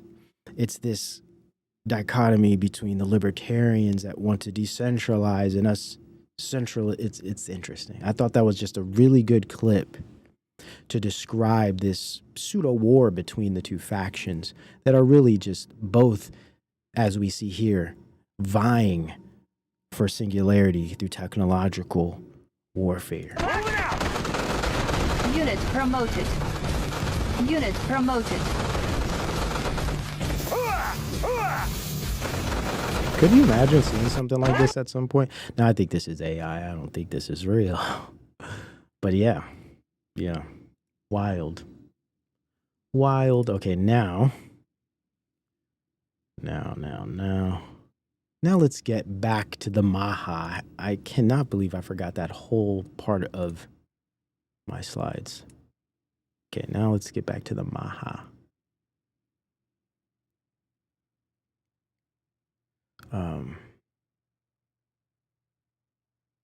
Okay. This is an interesting clip here. I want you to see this one. The American public, and I know what's in his heart. I know he has worked for decades to clean up the environment. That's something we agree on. I know he has worked for decades to defend children's health. I know he wanted this opportunity. It's one of the main reasons he ran for president. First of all, to unify and heal this nation, but also to address the issue of chronic illness. And from my standpoint, I was just disappointed how hostile the questions were from Democrats. When Bobby Kennedy called me how that goes, and talked Senator, about that possibly happens every doing year. this. I understand, but what I have found in my advocacy, for example, the vaccine injured, this is a completely nonpartisan issue. The doctors that participated in my panels were generally Democrats. It didn't make any difference. We were focused on what we could do to, for example, help the vaccine injured. In this case, 60-some% of Americans have suffered from a chronic illness. This is something the American people want. They want to have answers. What's causing that? What's causing autism? So there are. And to me, it's a perfect example of how you solve a problem is set aside political differences, find an area of agreement, and focus on that problem and solve it. Because I think parents want to be fully informed so they can have informed consent when they do put something in their child's body. I'm pro-vaccine. I've gotten all the vaccinations. I did not get the COVID injection because it wasn't a true vaccine. So here is where you see the angle. So it's focusing on a certain type of technology that is still being introduced. I mean, Trump just came out with Stargate. Now, I think that whole situation is a bit oppy, right? It's agitation propaganda, in my view. I don't think it's going to succeed just based on other types of cancer research that's happening right now that's far more sophisticated. But again, what this does is it sneaks in the overall platform. It still justifies the schedule, for instance. And he straight out and came out straight up so in support of the schedule. It's crazy to me. And we've covered this in the past already. I called him out as soon as he started the MAHA thing. But it's just doubling down of this. And it's unfortunate that people are back to this, well, at least we're getting this surface good opposed to something more deeper, something more significant. And that's the sad part. And I guess we have to take the wins, right? Same thing with Trump. Even though he's building these infrastructures, there might be some small wins we can appreciate, sure. But at the end of the day, not much is changing. And none of this stuff has really panned out just yet. So we can't buy into the lip service just yet. And I've obviously questioned the VAERS data showing over 37,000 deaths associated with the COVID vaccine. Those are legitimate questions. You can be pro-vaccine and still ask questions about safety and efficacy. Not all vaccines are the same. So it's completely legitimate to have those kind of questions. Bobby Kennedy has those questions, as do millions of Americans have those exact same questions, and they want answers. He believes that every abortion is a tragedy. Okay, I just wanted to show you this very safe, kind of like very surface level take on this. Now, check this out. Let's go to Shanahan. Listen to what she has to say here.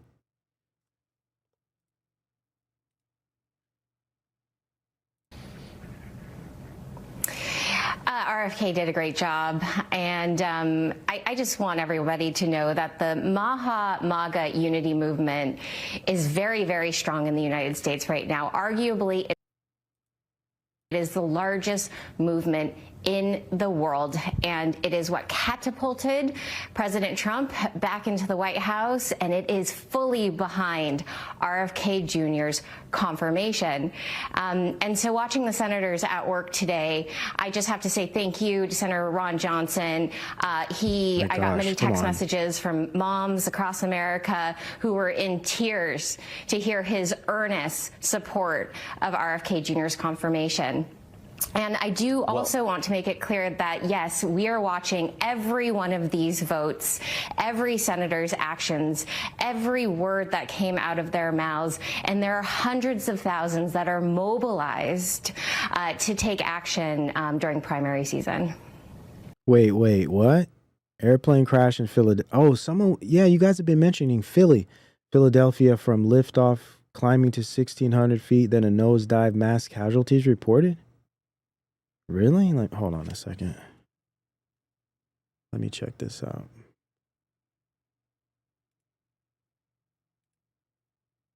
Are we getting like another one of these live ops here? Let's see.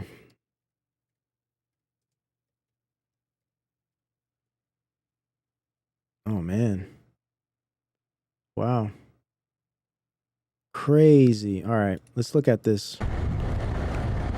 Okay, that's not showing me anything. Guys, here we go, man. What are they doing? Back to back like this, man. This is straight side war, man.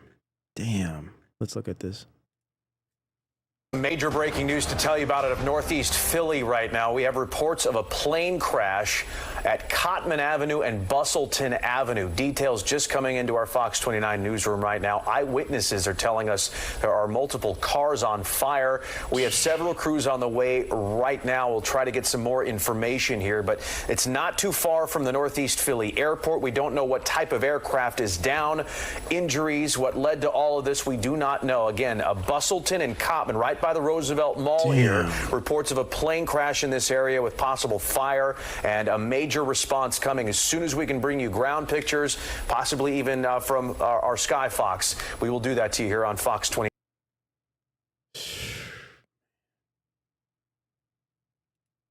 How long are they going to continue this crap? I mean, what are the odds? Right? Another ritual? What are the odds? It's going to get worse. I agree with you, Cheyenne. What are the odds, man? Damn.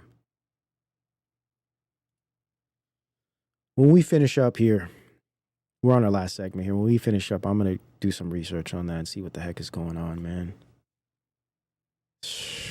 Swear. Anyhow, so this Shanahan, man, let me show you something. MAHA, the whole MAHA thing. And I covered this. So we don't have to you could literally just go back and watch the stream. I covered this. We know what we're dealing with here. And this whole MAHA thing, biodigital convergence under new nationalism.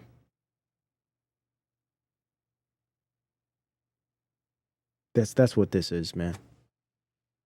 And I look at it this way: Bob, the blockchain builder. Okay, this is the glacier. So there's surface goods and deep deception. So for me, I think it's great. What he's talking about on the surface is great. Scientific integrity, sure, right? But he's not saying we need to remove certain types of technologies. He just wants scientific integrity. Well, what if the models we're using, what if the quote unquote science is all rooted in false presuppositions? Things like vaccinology, immunology, right? Germ theory, an incomplete and extremely flawed model. What happens when all of the quote unquote science is built on junk data, right? So this whole scientific integrity argument doesn't work for me, unfortunately, sir. It just doesn't work. And this idea of corporate accountability, yeah, great, sure, a little bit late, but I can understand and I agree with corporate accountability, but it's deeper than the corporations. It's far deeper than the corporations. And let's not be naive. You want us to focus on big pharma whilst all of these little tech industries are blowing up, bringing in biodigital convergence technologies. They're okay, right? Because they're not big pharma, right? But you see, and then this whole idea of healthy foods, et cetera, that's excellent. Absolutely. Let's get in here and clean up the food. Let's get rid of the dyes. All of these things I'm 100% behind. But for me, I look at it like, oh, this is just basic breadcrumbs. It's like you guys are feeding us things to pacify, right? Whilst you're building up much bigger things behind the scenes, but they're allowing for these little changes to happen. That's how I look at it. It's so manipulative. But we'll take what we can. We'll take the small wins, man. Right? But these are just some of this. It's all surface. A lot of what he's saying, it's surface stuff that we'll take, sure. But what's really going on here? Right? He's about precision medicine. We did a whole show on this. Bob the blockchain builder. He is about precision medicine. Generative AI biotech. This is what Shanahan is in. This is what she's involved with. Of course, she's also involved with law, AI law. Right? She wants to replace lawyers with artificial intelligence. So what about this stuff, man? This is the stuff I have a problem with. I love all the surface stuff. That's great. You should have been doing it. But wait a minute. In the back door, you're bringing in all this other stuff. Internet of Bodies infrastructure. Biodigital convergence wearables. Blockchain biology. All of these things RFK is behind. Human capital data farming. This is what Shanahan was promoting when she's saying, oh, we're going to make America great again. We just need that data. Yeah. Right? And when we think of AlphaFold 3, you better believe they're going to be utilizing this type of technology for this MAHA movement. And that's why they're so gung-ho and confident about fixing things, because they're going to have precision medicine technologies that can curate certain types of medications, therapies, and novel technologies for each individual. There's a big business coming. Billions and billions of dollars are in precision medicine. This is the future of medicine, and they know that. That's why they're selling us all these cookie crumbs, to pacify everybody and then think he's really going to help us out. See, he's going to take out the Dayz. You know, he's going to go get big pharma. He's going to go after Kellogg's. You know, all this surface crap. And this guy here, Edward Dowd, I thought he was kind of a truther type dude. He was pretty vocal during COVID, but I mean, even he's fallen for this stuff. These RFK Senate confirmation hearings are absolutely fantastic for the American people to witness. They are seeing pharma shills exposed in real time. I don't know, man. It's just so low, like, thinking. It's like, really? Pharma shills? Do you know what they're building? Are you aware? Yeah, you know, screw the big pharma, man. Like, yeah, let's get them out of here. But at the same time, there's so much more to this picture. These are his words. Operation Warp Speed was an extraordinary accomplishment and demonstration of leadership by President Trump. He said that. Those are his words. Here's the clip. Shout out to, man, I can't remember the name, but shout out to the person who sent me this image. I was going to pull the actual video, but I didn't have time to clip it out. But yeah, he said this, man. What is this? What are you talking about, bro? Operation Warp Speed was an extraordinary accomplishment. Yeah, please.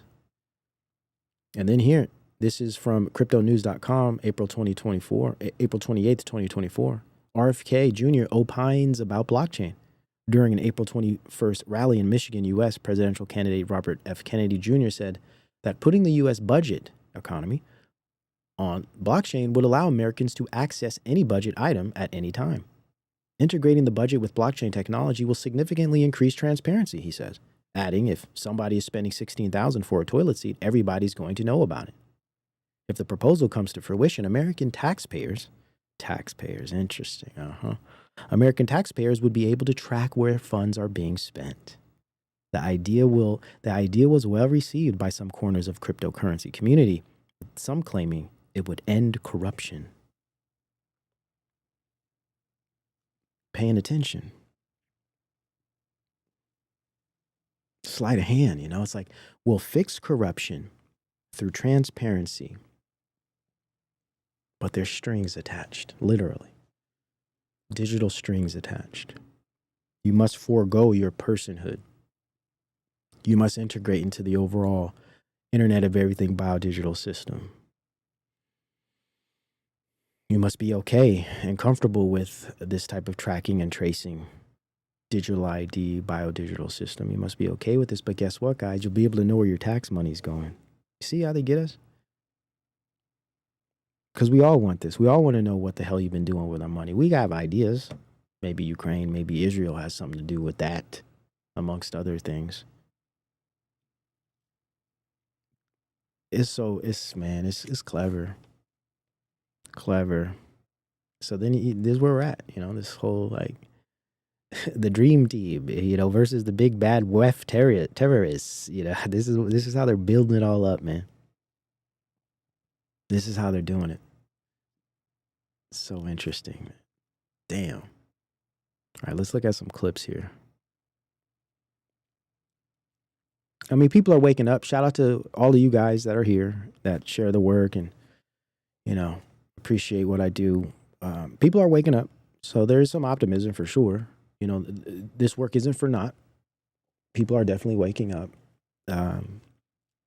So there's that, I guess, right? All right, now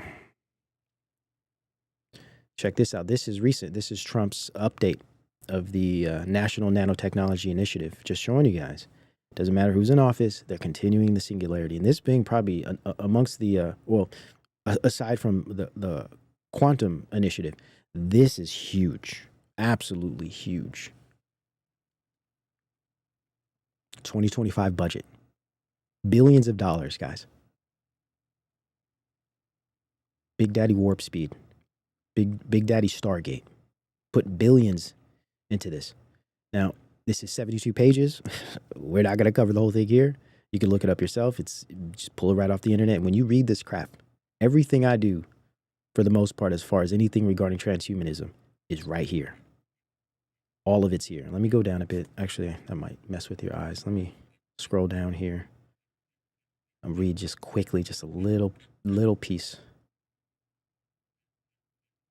This is applied transhumanism, is what I call it. It's applied transhumanism. Straight from our government. Now,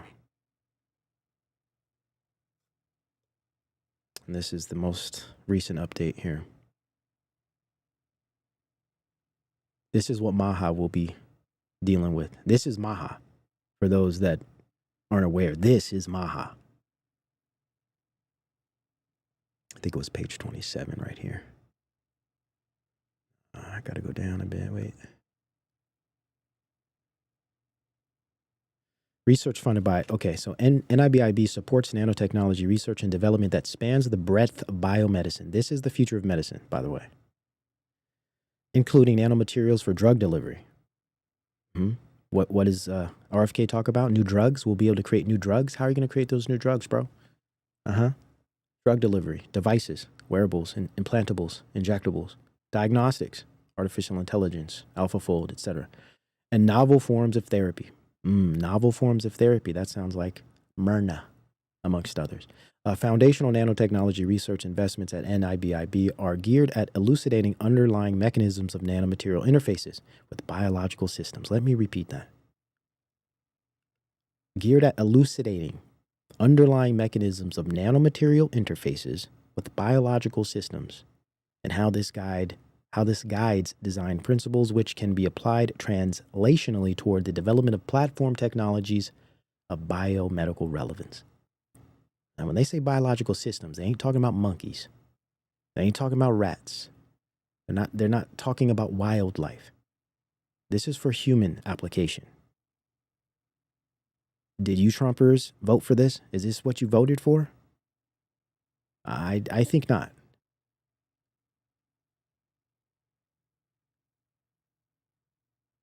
Research-funded NHGRI is producing fundamental discoveries towards improving existing technologies for direct single-molecule RNA, DNA, and protein sequencing, and developing entirely new ones utilizing nanotech. These efforts are contributing to the cost decreases accompanied by capability and accuracy increases in nucleic acid sequencing technologies. Research topics include protein-based and solid-state nanopores, zero-mode waveguides, precise methods and measures of nucleic acids for sequence determination and accuracy improvements, yada, yada, yada. You guys see the deal. This is applied transhumanism, straight from Big Daddy. Because Daddy's home, right? Mm-hmm. As long as you know what you signed up for. Because it's the lesser of evils, right? That's all that we got.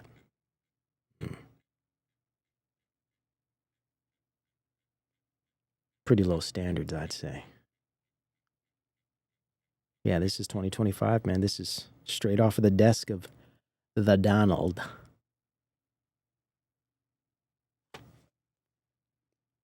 We warned people. That's all we could do. We warned you. Now here's, again, playing the Democrat versus Republican garbage here. PsyOps. The first thing my fiance said to me this morning as we were watching it was he looked over at me and he says, I don't think you hate these Democrats enough based on their line of questioning, their attitude, their complete disregard for the impact of what they were saying and the fact that millions of Americans were hearing these words and hearing these unfounded criticisms of a guy who has given his life to the Democratic Party up until just recently. So, I think they're shooting themselves in the foot right now because MAGA and MAHA, they're bipartisan. It's now a unity movement. And and they're shooting themselves in their foot. The Democrats are going to lose so many more supporters, I think, after today. Because that's what it's about. It's about the two-party false paradigm, huh? She said unity under transhumanism. And it's funny, she speaks against and speaks out against transhumanism on a lot of, she has a podcast, I think. And she says a lot of, I'd say, good stuff. But then it's like, but wait a minute. You're all about AI-generated biomedicine, so. Yeah, and then you see this pseudo battle. So we got all of these dialectics, right? Here's a recent dialectic that we'll be seeing more of. This is Breitbart. Doctors Committee opposing RFK is Bill Gates backed AstroTurf with fake names. So now we got Gates versus RFK, huh? Is that one of the new dialectics we should start getting more familiar with? And let me give you some examples of this deglobalization, people separating from these older centralized systems. We have, I believe, Kenya and Italy now apparently getting ready to leave the WHO. Just evidence for some of my claims that I'm making here. Former World Health Organization Director Professor Carol Sikora calls for the UK to leave the WHO, stating the organization stinks and doesn't serve Britain's interest. Okay, so this is UK. I know Italy was talking about leaving. Yeah, the UK should follow Trump's lead and withdraw from the WHO. I've seen it from the inside at the director of the WHO cancer program. It stinks. No real reform is possible. It is not serving Britain well. We should leave. Well, duh. You think you should have ever been involved with it from the beginning? Nah, this is all by design, man. This is just perfect timing as all of these things transform. And here's Kenya. We cannot afford to trust the World Health Organization anymore. It seems to be happening. Things that can destroy the sovereignty of Africa. We cannot afford to trust WHO anymore, Your Excellency. And I'll just mention a few things that have caused great concern to us. In 2014-2015, WHO brought tetanus eradication campaign in our country. Why wasn't anybody talking about this a few years ago? I'm just saying, it's rather convenient. And it's not just because Big Daddy's in office. I'm not buying that for a second. Well, everyone just follow Trump. He's just such a cool guy. Wild. Oh, here, horse's mouth. Horse's mouth. Peep it. Check it out. Fury, would you recommend that parents get their children vaccinated against HPV? I recommend that children follow the CDC schedule. Bro. Come on. That's why you know all these politicians, man. They're all bought and paid for. They're all opportunists and careermen. What do you mean? What do you mean? He said that. I recommend that children follow the CDC schedule. And I will support the CDC schedule when I get in there.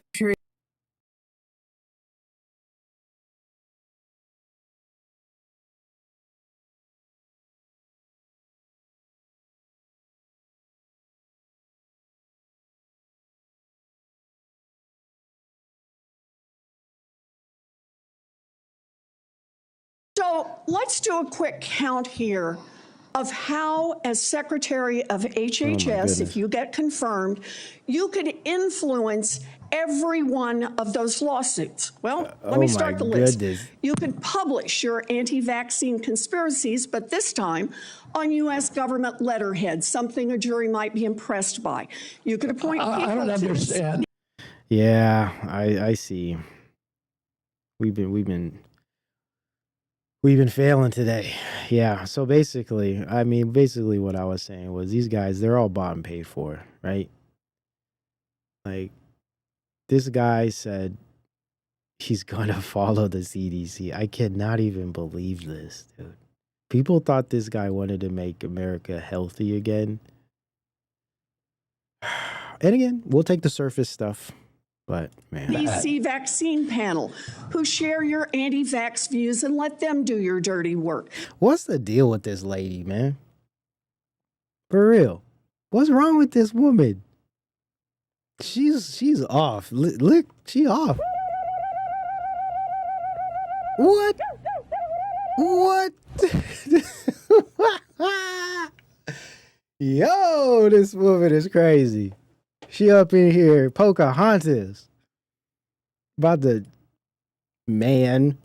Let's continue. You could tell the CDC vaccine panel to remove a particular vaccine from the vaccine schedule. Yes, that was definitely AI. But wasn't it a good one, though? It was a good one. You could remove vaccines from special compensation programs, which would open up manufacturers to mass torts. You could make more injuries eligible for compensation, even if there is no causal evidence. You could change vaccine court processes to make it easier to bring junk lawsuits. You could turn over FDA data to your friends at the law firm, and they could use it however it benefited them. You could change vaccine labeling. You could change vaccine information rules. You could change which claims are compensated in the vaccine injury compensation. She is so gung-ho. And it comes out that, like, she's taking tons of money from Big Pharma. So she's fighting for a check. A lot of these people at this surface level, they're just fighting for checks. Program. There's a lot of ways that you can influence those future lawsuits and pending lawsuits while you are Secretary of HHS. And I'm asking you to commit right now that you will not take a financial stake in every one of those lawsuits, so that what you do as Secretary will also benefit you financially down the line. Like, you ain't taking money from Big Pharma. Woman, sit down somewhere. Sit down somewhere. Yeah. Listen to this one. Check this out. Here we go. This is what I'm talking about. What she's saying here speaks to exactly what I mean by false presuppositions of the scientific models and science so-called. So when RFK wants to say, you know, we need scientific integrity, that means nothing at this point. Science is dead. Sometimes science is wrong. We make progress. We build on the work and we become more successful. And when you continue to sow doubt about settled science, it makes it impossible for us to move forward. So that's what the problem is here. It's the relitigating and rehashing and continuing to sow doubt so we can't move forward. and it freezes us in place. Yeah. Trust the science. Man, she's like, stop sowing doubt in our fantasy system that we use to sell products and integrate technologies into people's bodies. Stop telling people the truth. Stop warning people about what we're doing. It's bad for business. That's where we're at. Yeah, it's acting, right? Can you believe that? Florian? Like, what? She said that. She said that. She actually said that. That's where we're at, guys. I mean, we've been here. We've been here. It's just continuing. It's like a fever dream. This thing never ends. I cannot even believe it. But again, all this hoopla, everyone's, oh, RFK, yeah. Look at what he got in here. Capitulated. Laid down and took it. Laid down and took it. Now, let me show you this clip here. This is at the Center for Internet of Bodies at Purdue University. This is MAHA. You guys want to know what MAHA is? This is MAHA. We are living in the age of Internet of Things. Following Moore's law and Bell's law over the past 5 decades, the size of unit computing has been continuously reducing, enabling smart devices.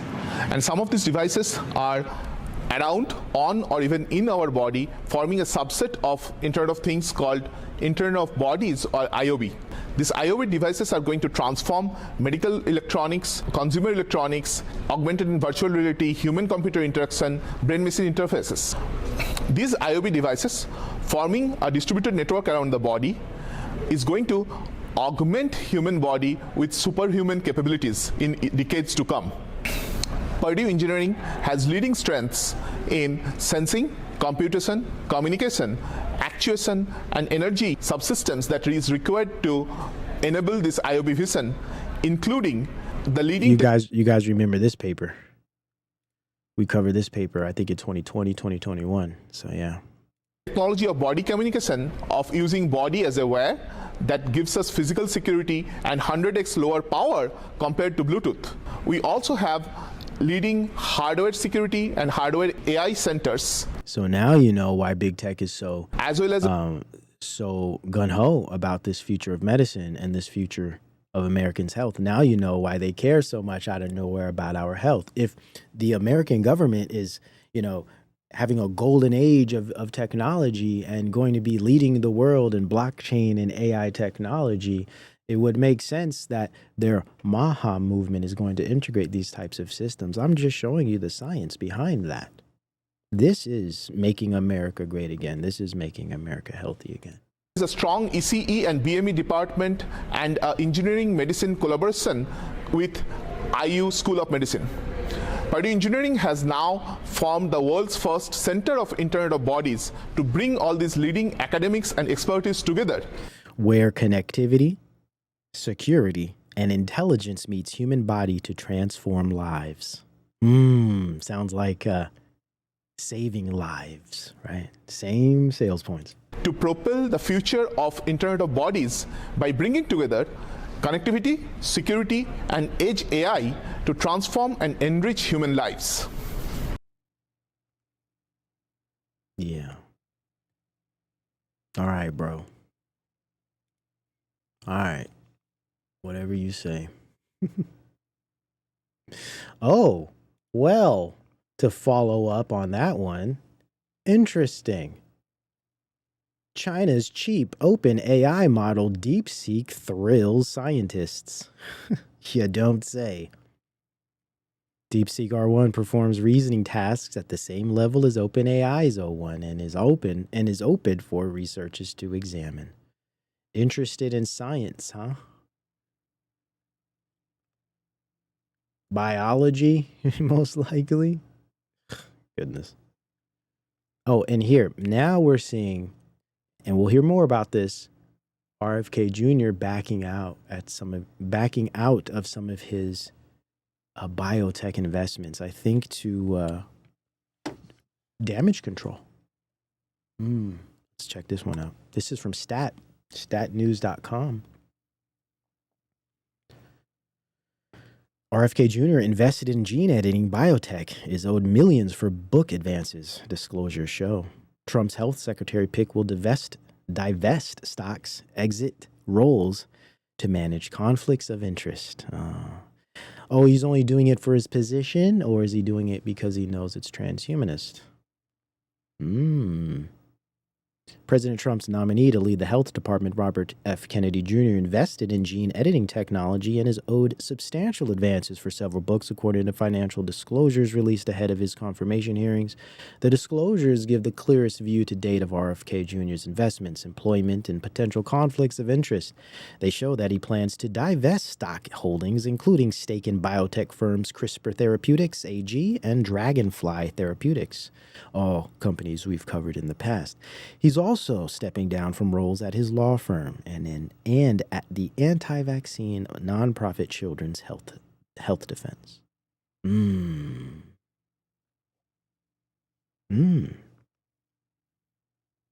Convenient. Me. Very, very convenient. A whole other thing we won't Equally cover. qualifies me But this guy to take here, command at the FBI. this whole FBI Patel thing, layered, right? Very layered, because you get the whole Ramaswamy persuasion, if you know what I'm saying. You get that angle. You know what I'm talking about? But also, everyone's rallying behind this guy. For me, it's interesting. It's like, oh, this is very clever. Now you guys are getting, especially the conservative right, to support government agencies all of a sudden. All of a sudden, government agencies are legitimate and trustworthy and truth tellers, and they're here for the people, FBI. Yeah. Okay, bro. All right. Stupid, but all right. The whole thing. We won't even waste any time on it because it's that silly. It's like, goodness gracious, now we trust government agencies now? Or is it just the CIA or the blob? It's just those three agencies. It takes a lot of patience, to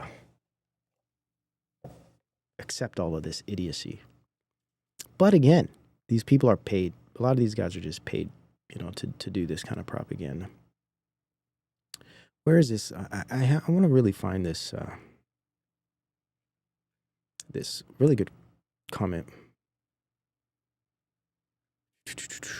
about China. Let's see. Yeah, doesn't look like I'm gonna find it.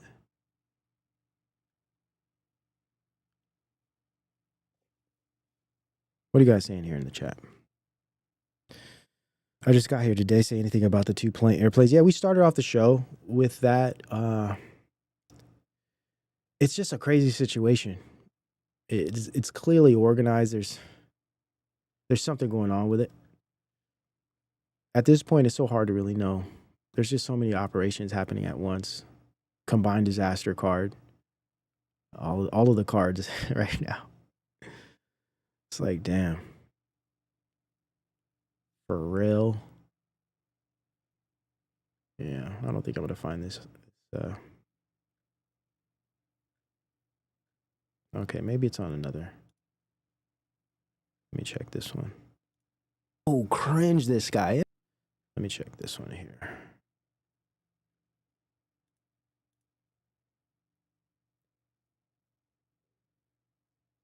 The man from Australia wrongfully imprisoned. Oh, man. Let's see.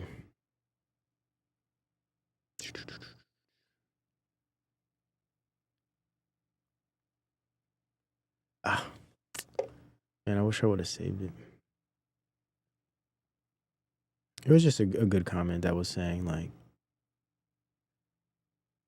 just kind of echoing my point on China.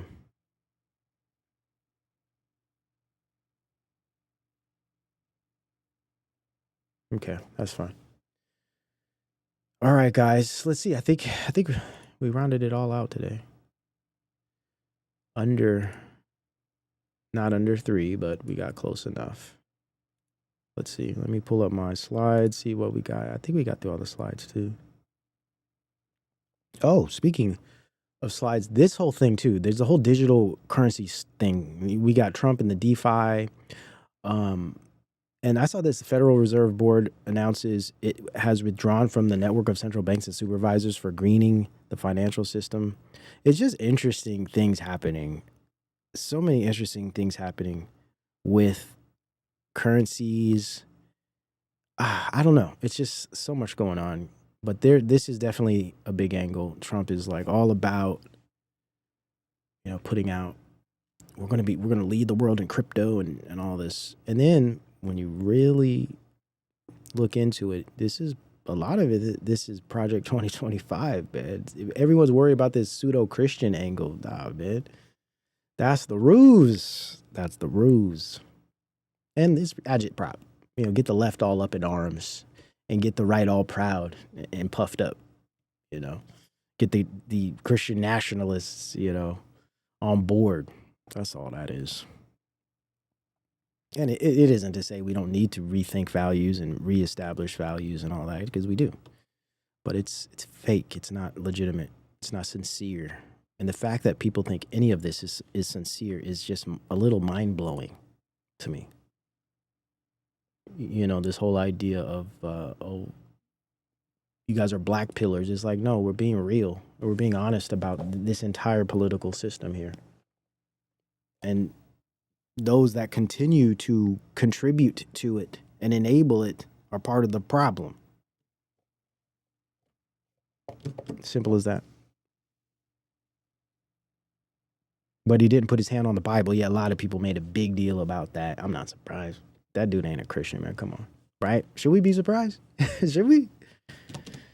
Dude, it's all a LARP. It's all a LARP. It's just anybody up on these stages talking about Christianity. It's a LARP, man.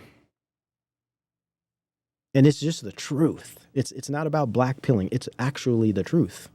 And anybody thinking otherwise is just being naively optimistic, in my view. And when all of this stuff pans out as it's looking like it will, we'll be here. Keep the light on for you. So thank you all for being with me. I'm in the show as always by saying all praises to the Most High God. In Jesus' name, amen. And shalom. That's the wrong one. That's the wrong outro. Wrong outro. Wrong outro. That's for the Wake Up Show. Shout out to the Wake Up Show. Shout out to everybody who loves the Wake Up Show on the backup channel. Be sure to sign up for that. Be sure to sign up for that. That was the Wake Up Show outro, in fact. Where's the outro? What happened? What happened? What happened? Oh, man. You mean to tell me it ain't... Maybe we should play the TWS outro. Y'all want to see the TWS outro? That's for the Wake Up Show. Let's see the... Peace. Peace and blessings to you all.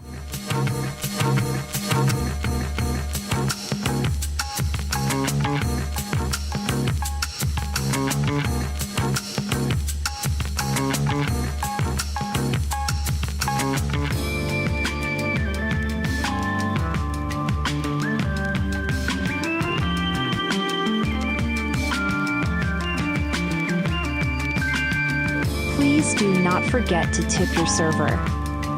Check out the merch shop for fire gear, links in the description. We appreciate your continued support.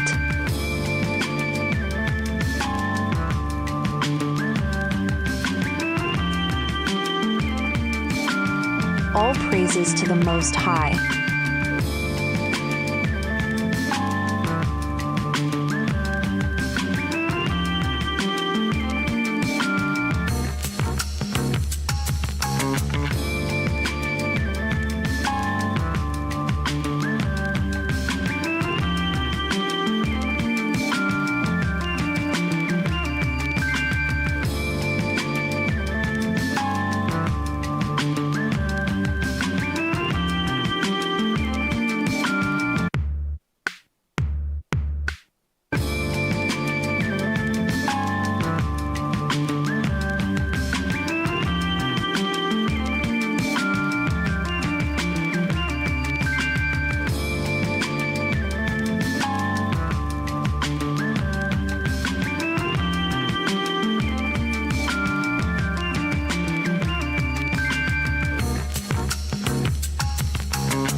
appreciate your continued support.